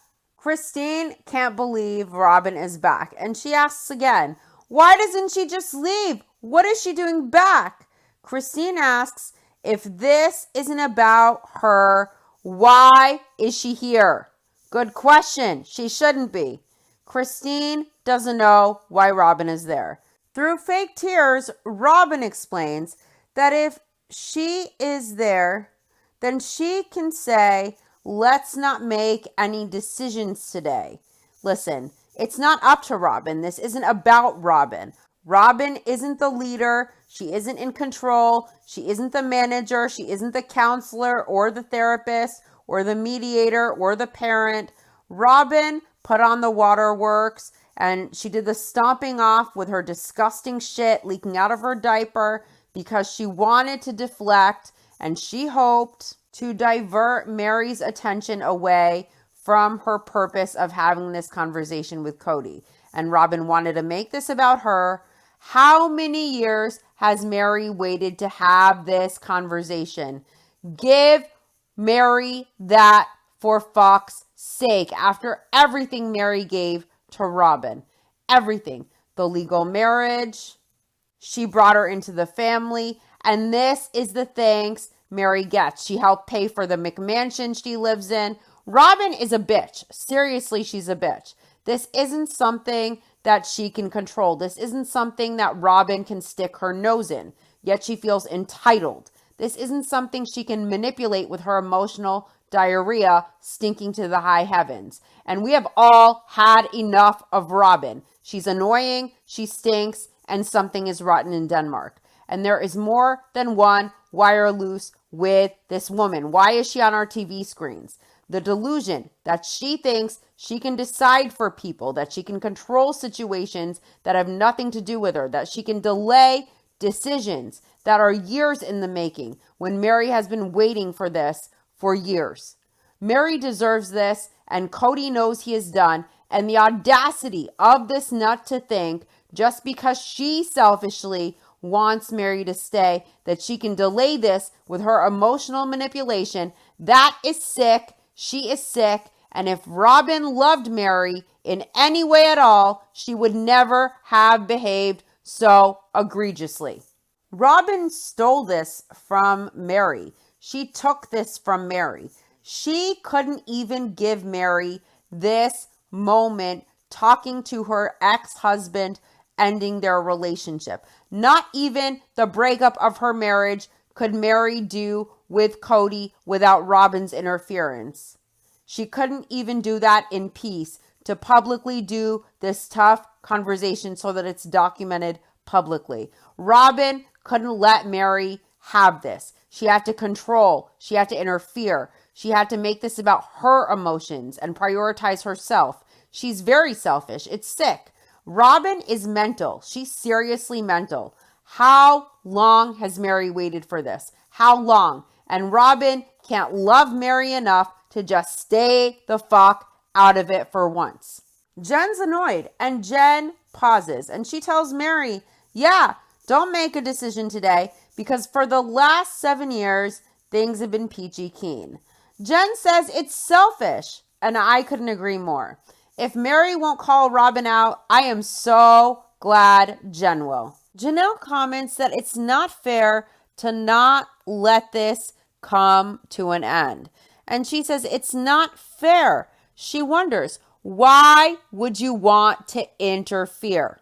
Janelle feels by trying to stop it and giving support and cheering on for all of these years, that may have created a situation that went on longer than it should have. And that is Janelle's opinion. I agree with Jen's assessment and Janelle's and Christine's. And I think Robin was really giving Mary a lot of false hope, stringing her along, begging her, don't leave, please don't leave, for selfish reasons. Robin appreciated Mary's money, no doubt. And again, a large portion of Mary's Vegas house proceeds went to Robin to secure that McMansion, along with a large portion of Janelle's Vegas house proceeds. Mary was also Robin's emotional support person. Robin bitched to Mary. Robin used her whenever it was convenient for her for emotional support. And she was the only real ally in the family Robin had, other than Mykelti and Kody, of course. Robin also has legal protection and financial security should she leave, because Mary divorced Kody legally to give Robin that legal wife status under the guise that she had to because Kody wanted to adopt Robin's kids. I think Robin wanted it to look like she was still a plural wife, and Mary stuck around for so long in a non-existent marriage, married to a ghost. And I think Robin would interfere, and she would give Mary that false hope, and she would manipulate Mary, stringing Mary along, and she would also push Kody to do the bare minimum he possibly could. And Kody was done with the marriage to Mary years and years and years ago. And Robin was pushing Kody, and she was pushing Mary when Kody was over it, and it stole years of Mary's life that she can never get back. And the only reason Robin did it, in my opinion, was for her optics, so she could publicly still be a plural wife. I think Robin is selfish. She didn't want to lose her emotional support person and her ally. And I think Robin didn't want to feel the weight of Mary leaving. Then she would be left alone and she would be the only wife. She would no longer be the favorite wife and she would be the only wife for Cody to direct his anger at. And Robin also didn't want to feel the guilt.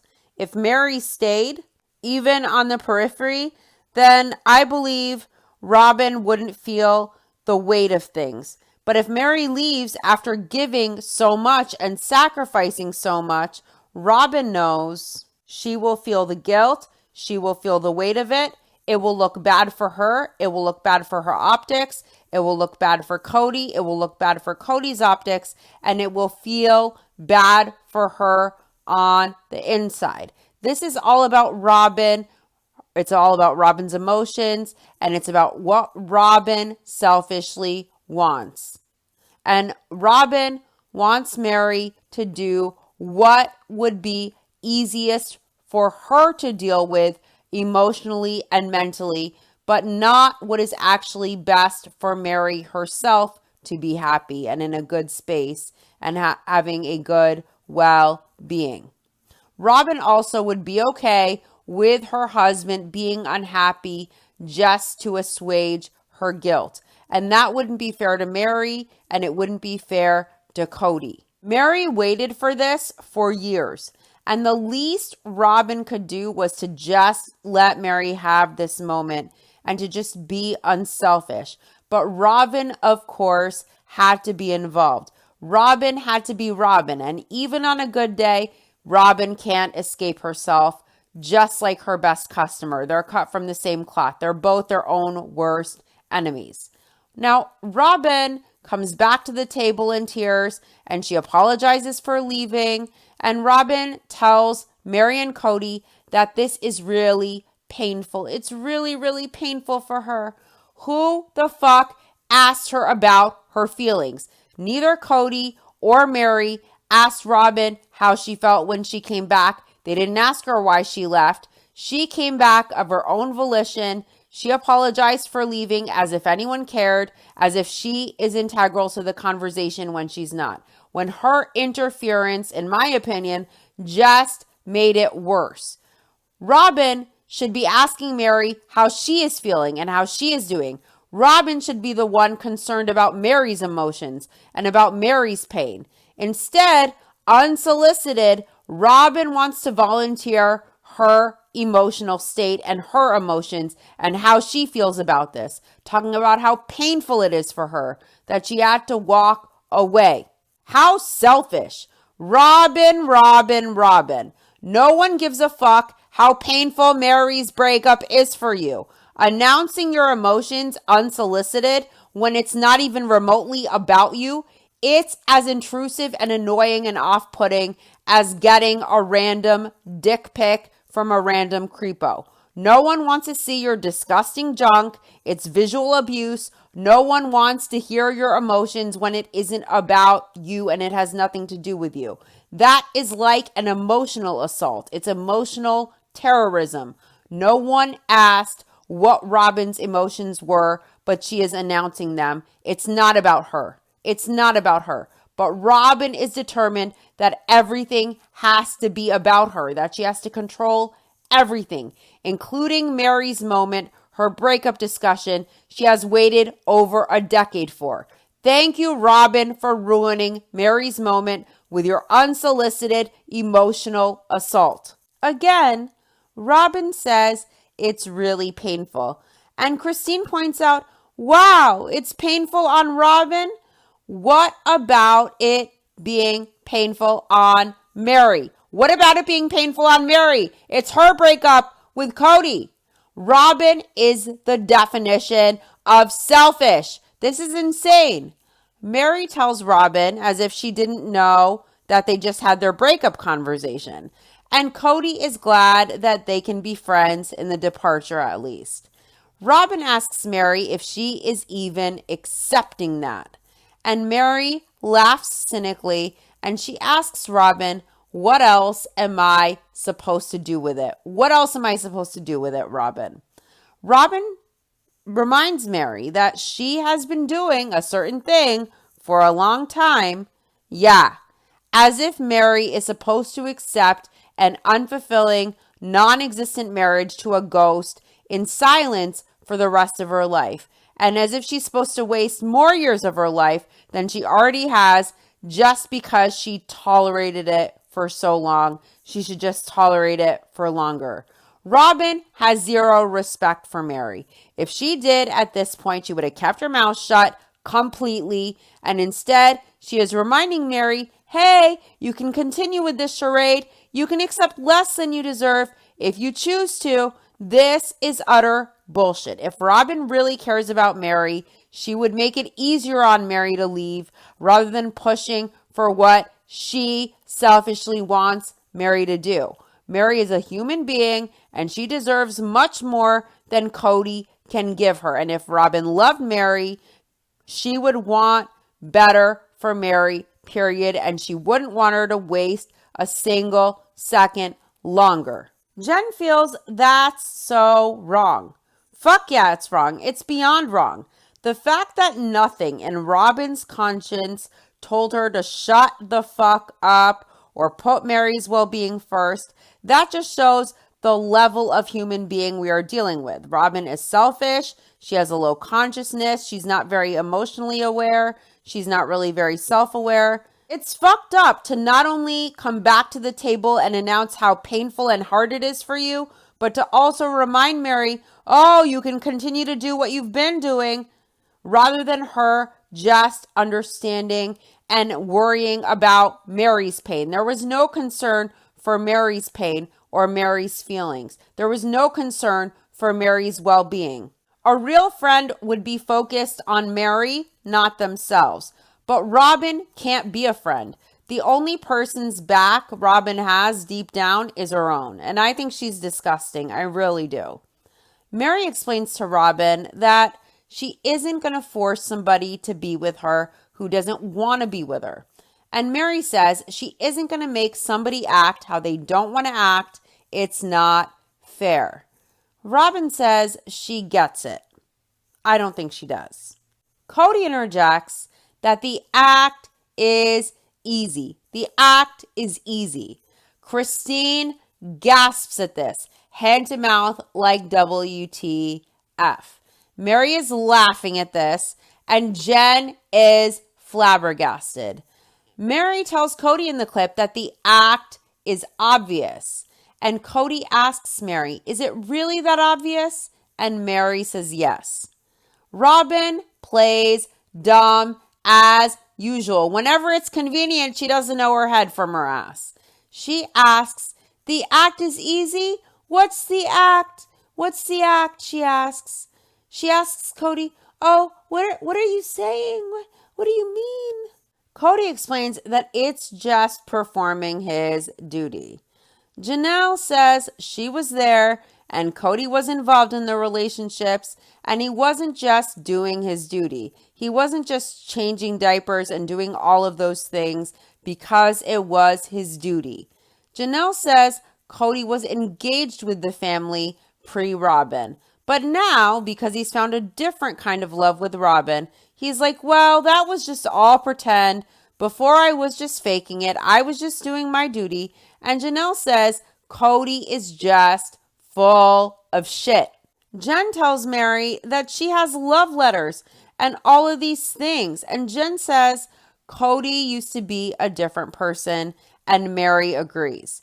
Mary says Cody was a different person, and you can see that in some of the clips, and you can see that in their old photos.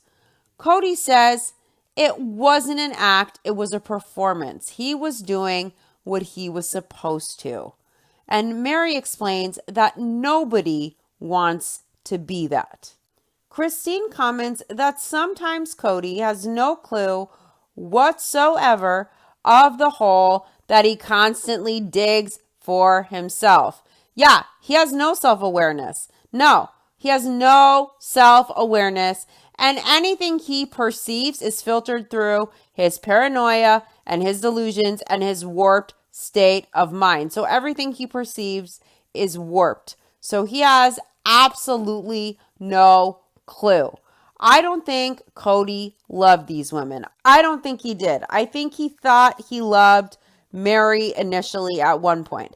I think Kody loved the supply he was getting from these women, not the women themselves. He loved what he was getting from them, but not the women themselves. Janelle was the worker. She was the primary breadwinner. She took care of the finances. Christine gave Kody church clout. She elevated his status, and Kody knew enough that he had to make these women believe that he loved them. But I don't believe Kody loved them. I think he married the women all for different reasons, all serving him, of course, and he knew enough. He knew enough to make the women feel like he loved them, but he really loved what they provided him and the supply and the other things they provided. For example, Janelle with the finances, Christine with the caregiving. I think before Robyn came into the picture, Kody prioritized his larger family, and the focus was always the larger family, even over the individual marriages. And he invested equally in all of the households, in all of the marriages, in each family about the same. And no relationship was perfect, no relationship was easy, but everyone focused on the larger family and raising the kids. And Kody was invested equally as a plural husband, and he was present and he was attuned to everyone. So maybe no relationship was perfect pre-Robyn. No one maybe had a whirlwind romance, but everyone functioned in a relatively healthy way.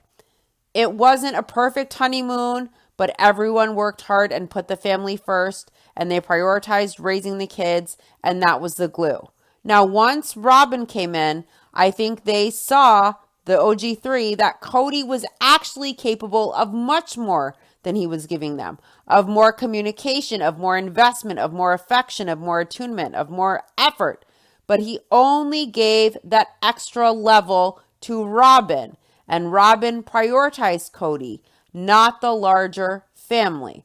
And Kody gravitated to Robyn, and naturally he was getting his supply there, and it was easy and it was convenient. And there wasn't any tension or stress. There weren't any lingering issues. There wasn't any past history, and it was just easy.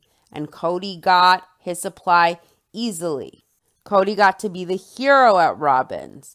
And he wanted to be at Robyn's. He wanted that ego fed. He wanted it for it to always be easy. He then only wanted to be there at Robyn's. And he stopped wanting to be the plural husband and the plural father in those other places. The places where maybe it wasn't so easy, where it wasn't so convenient, where he was getting criticized, where he had to make efforts, where there was tension, where he wasn't easily getting his supply. So Kody shifted his priority from the larger family to Robyn. And now Kody says everything he ever did as a husband and a father pre-Robyn, all of that was all fake. It was all an act. But the women know, and Kody knows, that he was capable of more. And that there was also a time pre-Robyn where he really, as a plural husband, did his best to be fair and equal. He made a conscious effort, and he was deeply invested before he resented being a plural husband. I think Kody says that everything, all of it, was all fake, that everything was a burden to make himself feel better. Because if Kody entertains that he ever was an invested plural husband, that he was an involved and engaged father, he will also remember everything he lost, and he will feel the weight of it, and he will also have to take accountability. And his ego can't handle all of that. So it's easier to just write it all off.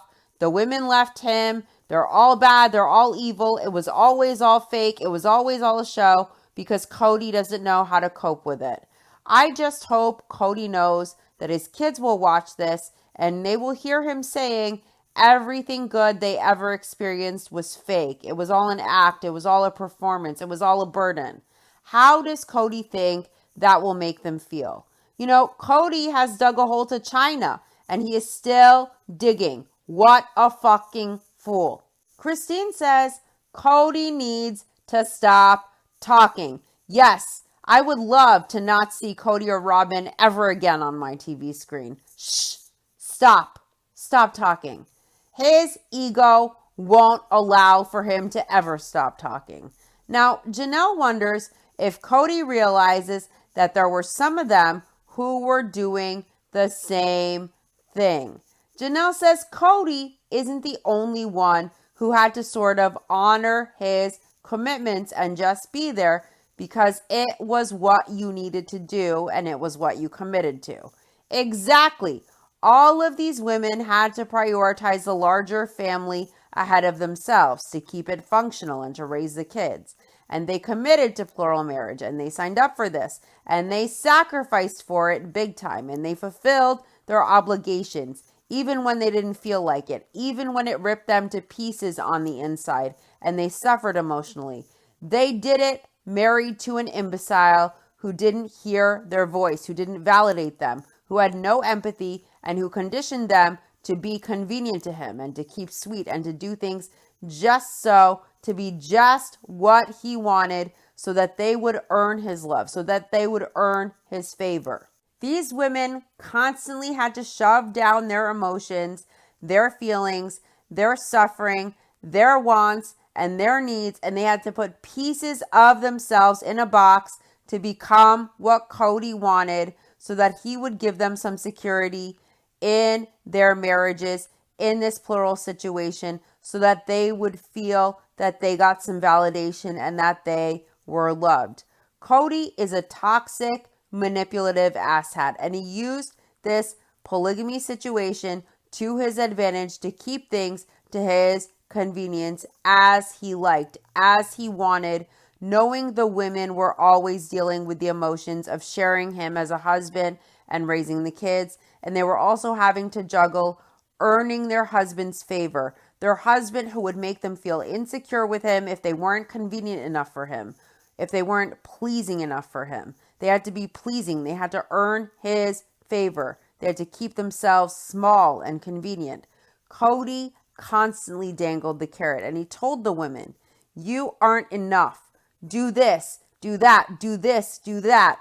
They did all those things. They complied and nothing was ever enough. I believe for a time in the beginning, Cody really was their son.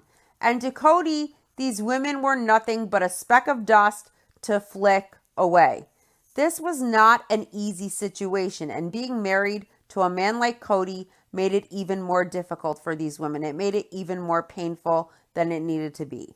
Cody can say he had to sacrifice, he had to do his duty, he had to perform. Woe is me. Woe, it was so hard on him. Oh, poor man. But what about all the women had to sacrifice?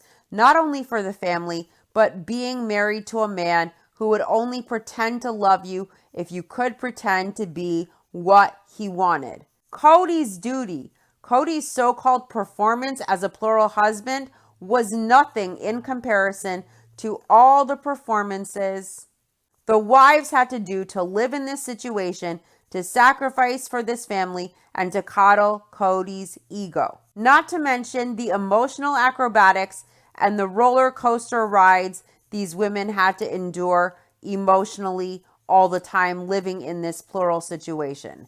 Cody wants to talk about performances. He isn't the only actor on the stage, and he wasn't the only person who stayed because they felt bound by duty or obligation.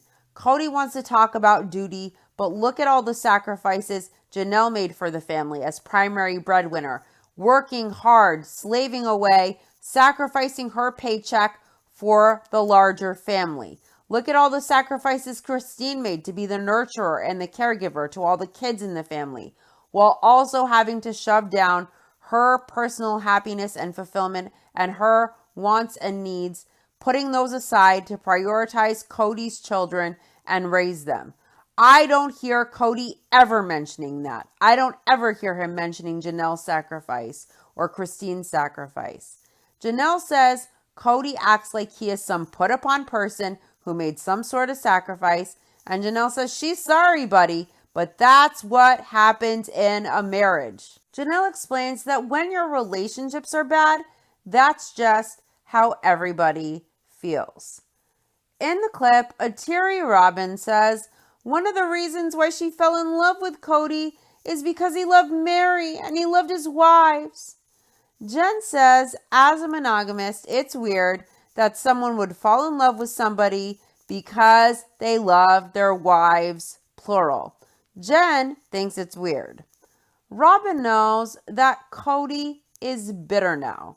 She says she knows Cody is struggling, so he's going into these weird dark places, and she is so tired of him talking like this. Robin pauses and she asks Cody if it was okay that she was disputing him in this clip and saying that what he was saying wasn't true, that it was an act. Robin tells Cody she saw him. Cody says he knows. He remembered on their honeymoon telling Robin everything Mary loved and what Mary liked. And Cody tells Robin he did that just because he was testing himself. Cody does the crazy symbol with his finger swirling by his temple, and he says there is something wrong there. Definitely, there is something wrong there between Cody's ears. Cody is right on. Cuckoo's nest. There's definitely something wrong there. Now, Cody tells Robin there was something wrong there a long time ago. Cody tells Robin she thought it was that he was so attuned and so attentive to his wives.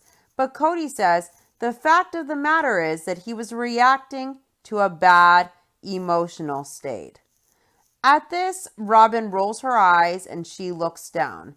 And Cody tells Robin he thought it was love. Robin is totally coaching Cody. And she points at Cody like she's scolding him like he's a toddler. And she tells him, see, there is the truth. Right. Either Cody was acting or he could say he thought it was love, but he was just mistaken.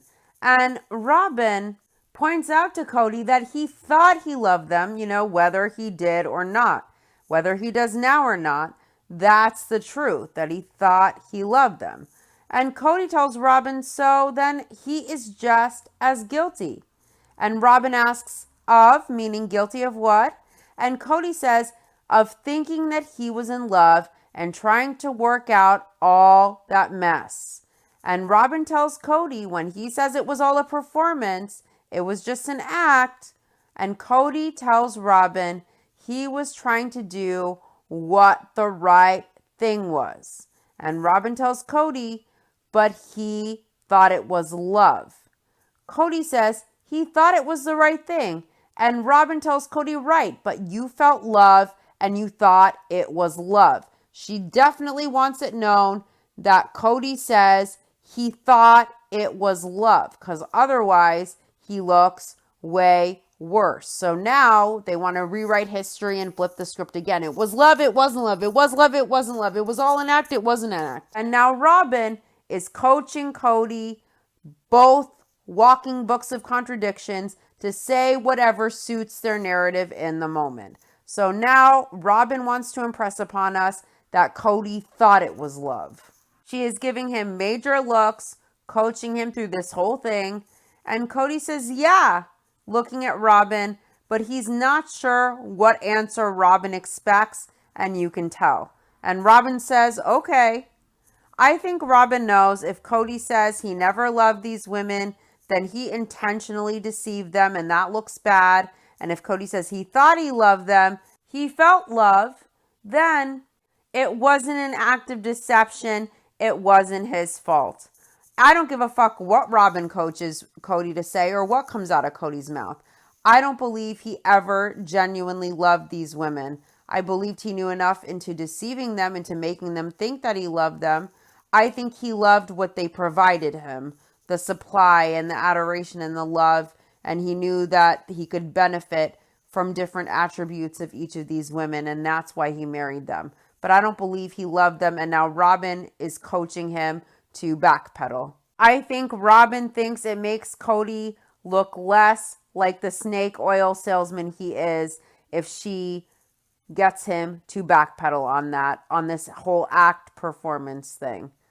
Now, in the clip, Cody says he is willing to fake being in love with Mary and doing his duties as a husband and sort of putting up with things that frustrate him so deeply that he struggles to even be around her. Cody says if he needs to, for the sake of whatever, he will. Now, Cody comments that whatever meant his religion, it meant their faith. Mary comments that she doesn't believe Cody is in a good place. So she says to have the world of social media bash Cody and then bash Cody for backing him, it's whatever. Mary says she sees it as backing someone who is in pain. Cody's pain is self-inflicted with his toxic behavior. Cody's mental health is his responsibility. And Cody's pain is no excuse for the toxic way he treats his ex-wives and his other kids. If Cody is in pain, that's no excuse for his abusive, toxic behavior towards others. And it's Cody's responsibility to deal with it. And it's not the world's job to coddle him. What about the pain Cody's toxic behavior inflicted on others in his family, including her? Being hurt or being in pain is not an excuse to hurt others or to treat others abusively or to treat others like shit. That's bullshit. Next, Christine hits the nail on the head with her observations. Christine thinks Cody needs to encapsulate this and he needs to realize everything he is saying here is the reason why he doesn't have a good relationship with all of his kids. And it's why she has left and it's why Janelle is leaving. And Christine says they are all leaving because they have been a duty. Cody has been acting and performing. Christine tells it like it is. She says Cody is the reason his relationship is over with Mary. He wants it to be over. He's the reason. And Christine says Cody isn't saying it and he needs to man up. Man the fuck up, Christine says. She is so over this. Listen, Cody is a coward. He refuses to be a man. And he thinks if he wasn't the one to say it, then he isn't the bad guy and he doesn't get to feel the weight of this. Cody refuses to take 1 ounce of accountability and he never will. And Cody's behavior is the reason no one has a good relationship with him. His behavior has consequences. His neglect has consequences. His favoritism has consequences. Before Robin, Cody was much more invested in his plural family. He prioritized a larger family. He was equally invested with the OG3. And maybe it wasn't the romance he thinks he has with Robin. But Cody prioritized the larger family, and he was fairly and equally invested with his wives. And each wife mattered the same. He invested the same. When Robin came in and she became the prioritized favorite, Cody didn't want to be anywhere but with Robin, where it was easy, where it was convenient for him to get a supply. He got everything he wanted from Robin with less inconvenience, with less effort, with less stress. And Cody's plural family became his obligation. His wives became a duty. And they felt they mattered less to Cody than the favorite wife. And that's not what Cody promised them when he married them. And that's not what these women signed up for. Cody is the only person responsible for his behavior. Cody is the only person responsible for his mental state and for the state of his relationships with his kids and his family. And Cody could have made the conscious decision to be present as a plural husband and a plural father with all of his wives. Cody made it clear that his family was a chain around his ankle, weighing him down, keeping him from living his best life. His family was in duty. His family was an obligation. He refused to see his family as the blessing that they were for him, instead referring to them clearly as the obstacles to his goals in life. If that doesn't say it all, then what does? Cody's family should be his goal, the ultimate goal, the most important integral part of his life, a blessing. But for Cody, he perceived his family as obstacles. And that says all we need to know about this man. In the next clip, Mary tells Cody that she knows that he doesn't feel or consider himself to be married to her. And Robin says, "That's not true." Under her breath, she wants to interfere some more. She hasn't interfered enough. Cody apologizes to Robin because in the scene, he rolled her eyes at her for saying that. And he's so sorry he rolled his eyes at her. God, unfucking believable. Cody gives Goblin one little sideways glance and he apologizes profusely immediately. The other women he treats like they are prairie dog playground dirt on the bottom of his shoes, and he acts like he did them a huge favor by even being in their presence. And he's normally disrespectful as fuck, demanding things, demanding that this is a patriarchy, and it's obvious really that Robin wears the pants. She's the neck that turns the head, and Kotex is too stupid and too pussy whipped to see it.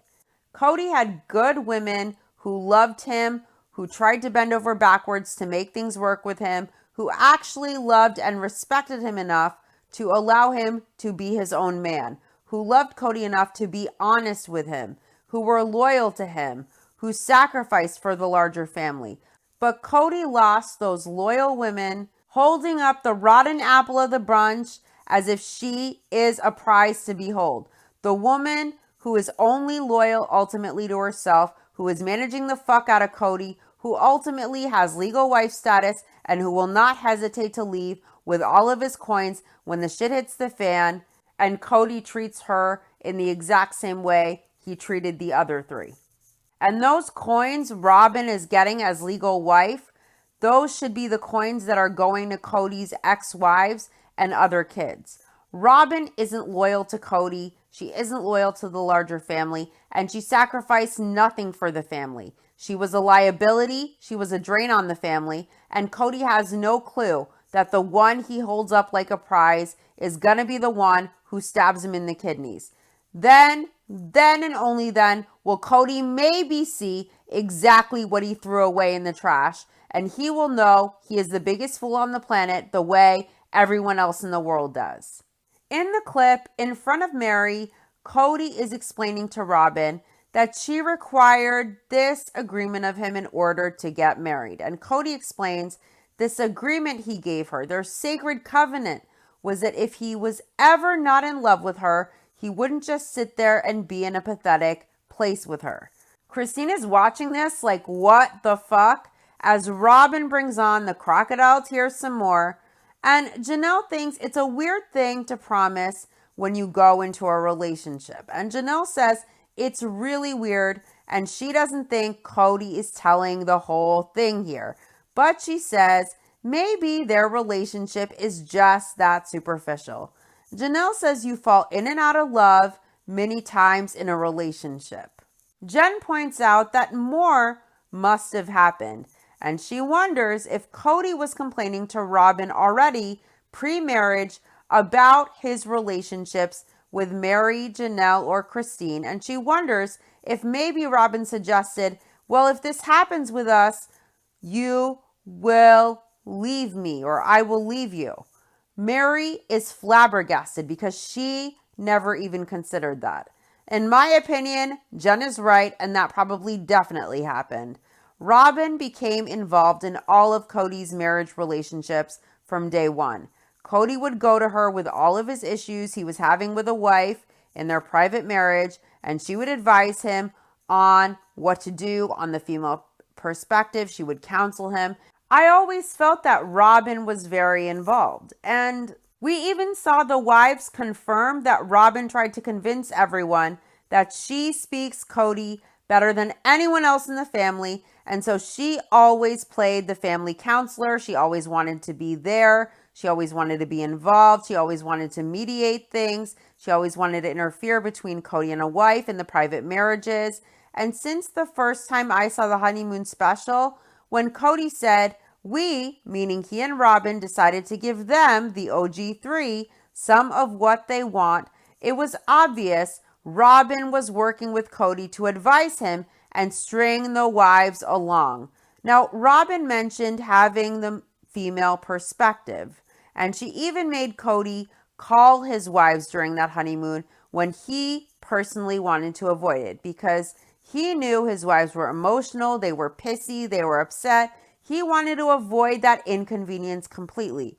And Robin mentioned it was time for Kody to put on his big boy pants. And we also know Kody said he went to Robin with everything because she was good at making relationships work. As family mediator, as Kody's closest confidant and relationship advisor, she had all the 411 on all of the dynamics and on all of the relationship issues between all the relationships and all the people in the family. And Robin could use all of that information and control to manage Kody and get things to her advantage. She advised Kody, Robin is a control freak, and we know when things don't go her way, she resorts to toxic tactics, lies, gaslighting, invalidation, triangulation, manipulation, emotional abuse, and it makes one wonder how much of the destruction of the functionality of the Brown family, how many of the problems in the individual marriages and the relationships that Kody has to do with Robin's interference and with Robin's advice, with Robin's control. Robin really is the neck that turns the head, and she has got Kody's balls in a sling. What a ramen-haired fool Kody is. Now, through Robin's scrunched up fake cry face, Robin tells Kody that it doesn't mean the marriage is over. When does Robin get it through her thick skull that this is Mary's marriage to Kody, and Mary feels it's over and her emotions aren't important? Her emotions aren't a part of this. This is about Mary and Kody, not Mary and Robin and Kody. And Robin is acting a fool, inserting herself and carrying on like a cuckoo bird. Mary gets what Kody is finally saying to her.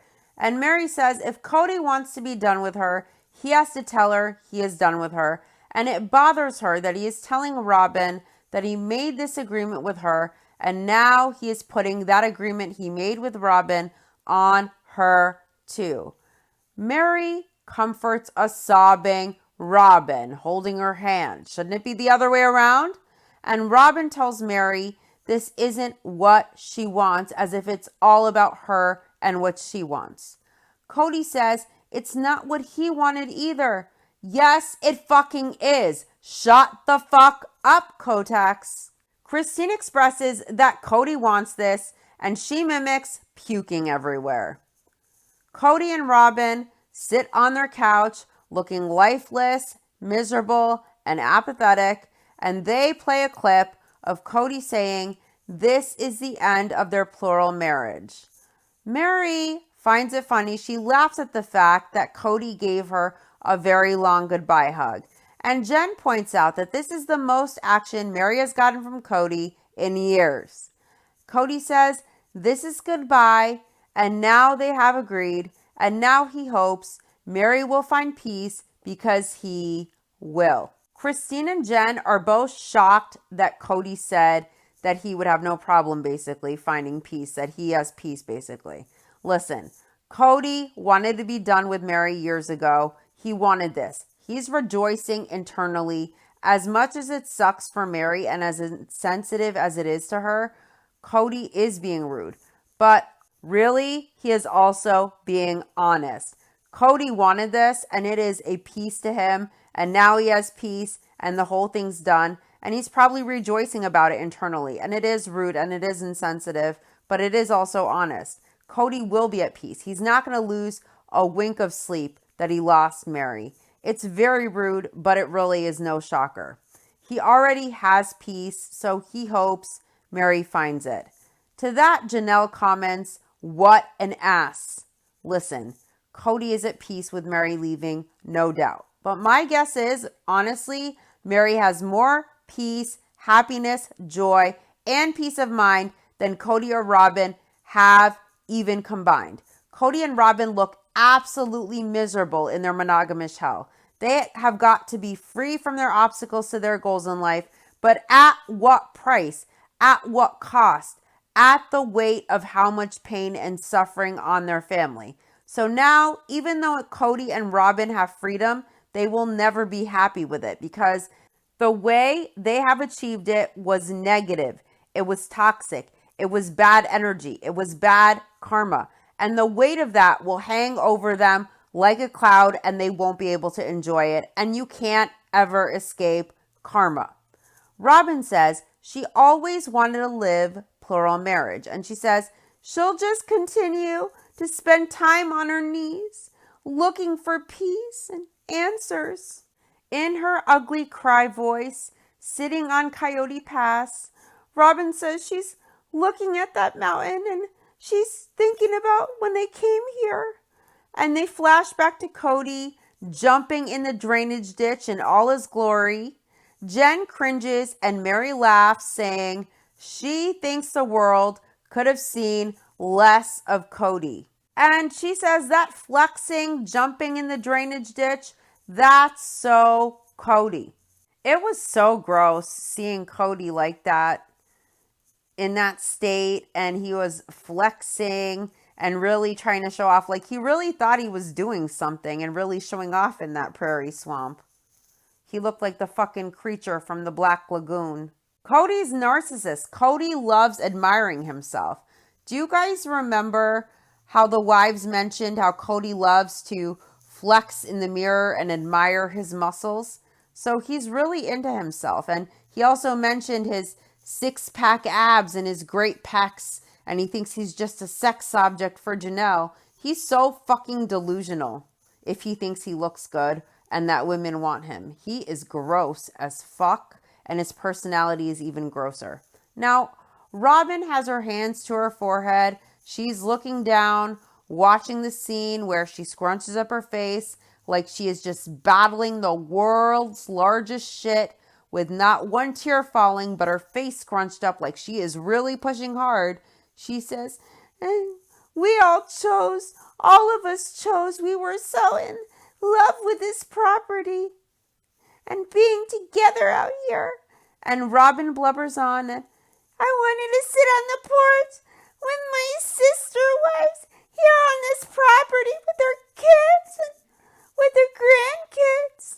Now, Christina's watching this fuckery, Robin's one-man show, very skeptically. And I think she knows Robin needs a straitjacket stat. Why is Robin always making this about herself and what she wanted? These tears, fake tears she's allegedly crying, aren't for the family. They aren't for Cody's ex-wives or for Cody's other kids or because of the disintegration of this family and the pain that she and Cody inflicted on everyone. These selfish tears, allegedly in quotes, Robin is crying because Robin is sad that she didn't get what she posted on her vision board. She is pissed that the wives leaving mean that she doesn't get the fantasy she pictured in her mind. And she is pissed for herself that she can't have that, and she thinks it's their fault and she blames them. Robin is very selfish, very. Janelle comments that she thinks Cody should have been able to lock up to what it was that was required of him being a plural husband. If Cody were able to meet the needs and wants of all the women, and if he treated them fairly and equally, and he made his best, most conscious effort to do that with genuinely the same level of investment and attunement, I think Mary would have definitely stayed, and I think Janelle would have stayed. But Cody was unwilling to act fairly as a plural husband, and he gave the women no choice. If Cody were capable of more, they may have actually stayed. Robin cries, rewatching her fake tears. She is so moved by her own emotion. And Robin says, Cody running around like he does and looking at the mountain together and having a family. Robin breaks down some more. It's not enough. She needs more fake crying. And she keeps repeating, I don't understand. I don't understand. Through the tears. Now, Robin is playing dumb and she wants to play victim. Robin came into this family prioritizing the man over the family. Her priority was never her sister wives or the larger family or having a plural family. It was always having the man and the husband and her marriage and her relationship. And it was all about what she could get for herself and her kids. And her actions and her behavior show that she was all about the man and not the family. Now, Christine rolls her eyes at Robin's piss poor acting job. The cringe hysterics were just so over the top. Christine doesn't understand what Robin doesn't understand.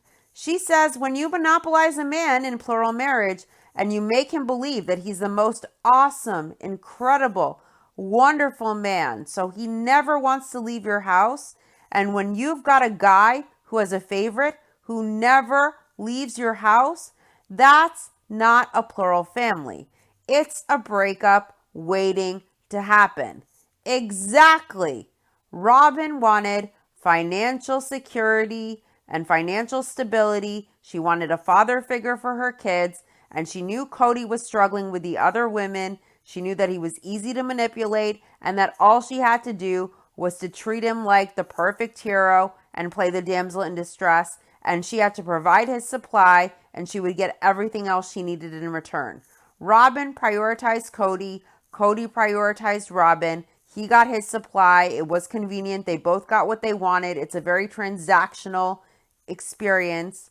Cody picking a favorite wife doesn't work in a plural family. And Robin didn't give a fuck if she was the favorite wife, if her favoritism meant Cody was neglecting the rest of his plural family, as long as she was getting everything she wanted and needed. Now, ultimately, Cody is to blame for not living up to his responsibility as a plural husband and meeting the obligations and the promises that he gave to these women.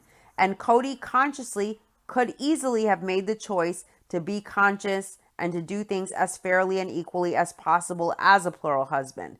But Cody didn't give a fuck about these women or what they sacrificed for the family, their well-being. He didn't give a fuck about their feelings or their happiness. Cody only cared about Cody. Cody only cares about getting his ego fed. Cody is ultimately the one who could have made the choice to fulfill his responsibility as a plural husband. And he could have been as conscious as possible of not picking an obvious favorite wife. But he decided he didn't want to do that, and he grew to resent the women. He grew to resent his choice of becoming a plural husband. And instead of owning his choice by being honest or doing his best to come to terms with the fact that his choice is his responsibility, he resented his wives, he resented his kids, he resented his family, and he took his anger and resentment out on his family when they did not deserve that. Although Cody is ultimately responsible for the destruction of his family, Robin contributed to it by enabling Cody and by prioritizing him and by generally just being a shit human and not giving a fuck about the feelings, emotions, neglect, or suffering of Cody's other wives and kids caused by the favoritism that he gave to her. Robin didn't care about the larger family as long as she got everything she wanted and needed from Cody and his family, including the roof over her head, paid for largely off of the backs of her sister wives, Mary and Janelle.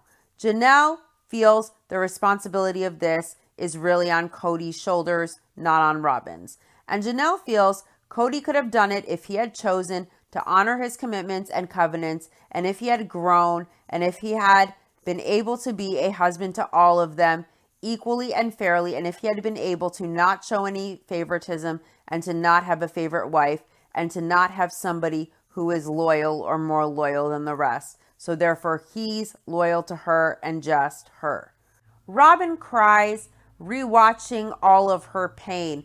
Robin is really so emotionally moved. She really feels all of her pain. She feels for herself. She really empathizes with herself, watching herself back.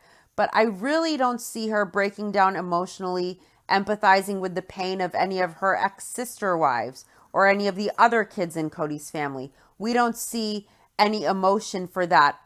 She only shows emotion when she's watching her own pain. How fucking selfish is this woman? Robin complains that watching this back is just torture for her. Oh. Jen explains that Mary thought Coyote Pass would be a new beginning. Jen thought Mary would have a new chance. Mary was under the impression that it would be a new beginning. Cody was going to change. Cody made that promise. And now Mary doesn't get that. Christine doesn't have that. And Janelle doesn't have that. And Robin also doesn't have that. And Jen thinks the only person who is okay with that right now is Cody, and Mary agrees with that. Christine says this was the finale of another marriage. Robin never wants to do this again. Cody complains that he feels sick, and Cody says it was hard. These were the hardest days of their lives. And Robin says it was yucky. Robin she has a way with words. It was yucky. A viewer asks Mary if she's going to start dating again, and the answer is yeah, eventually. Mary wants a tall guy, taller than she is, with kind eyes. Jen wants the guy to be a pilot. Mary is laughing a lot, and she's really happy. Maybe she's seeing this mystery pilot now. Who knows? But seriously, I hope Janelle and Mary do find love. I hope they find real men who see them, who love them as they are, who can give them the love they deserve. Because Cody will never, ever be that person. They are far too good for him. That is it for this episode. I'll see you soon for part 2 of the Sister Wives Look Back.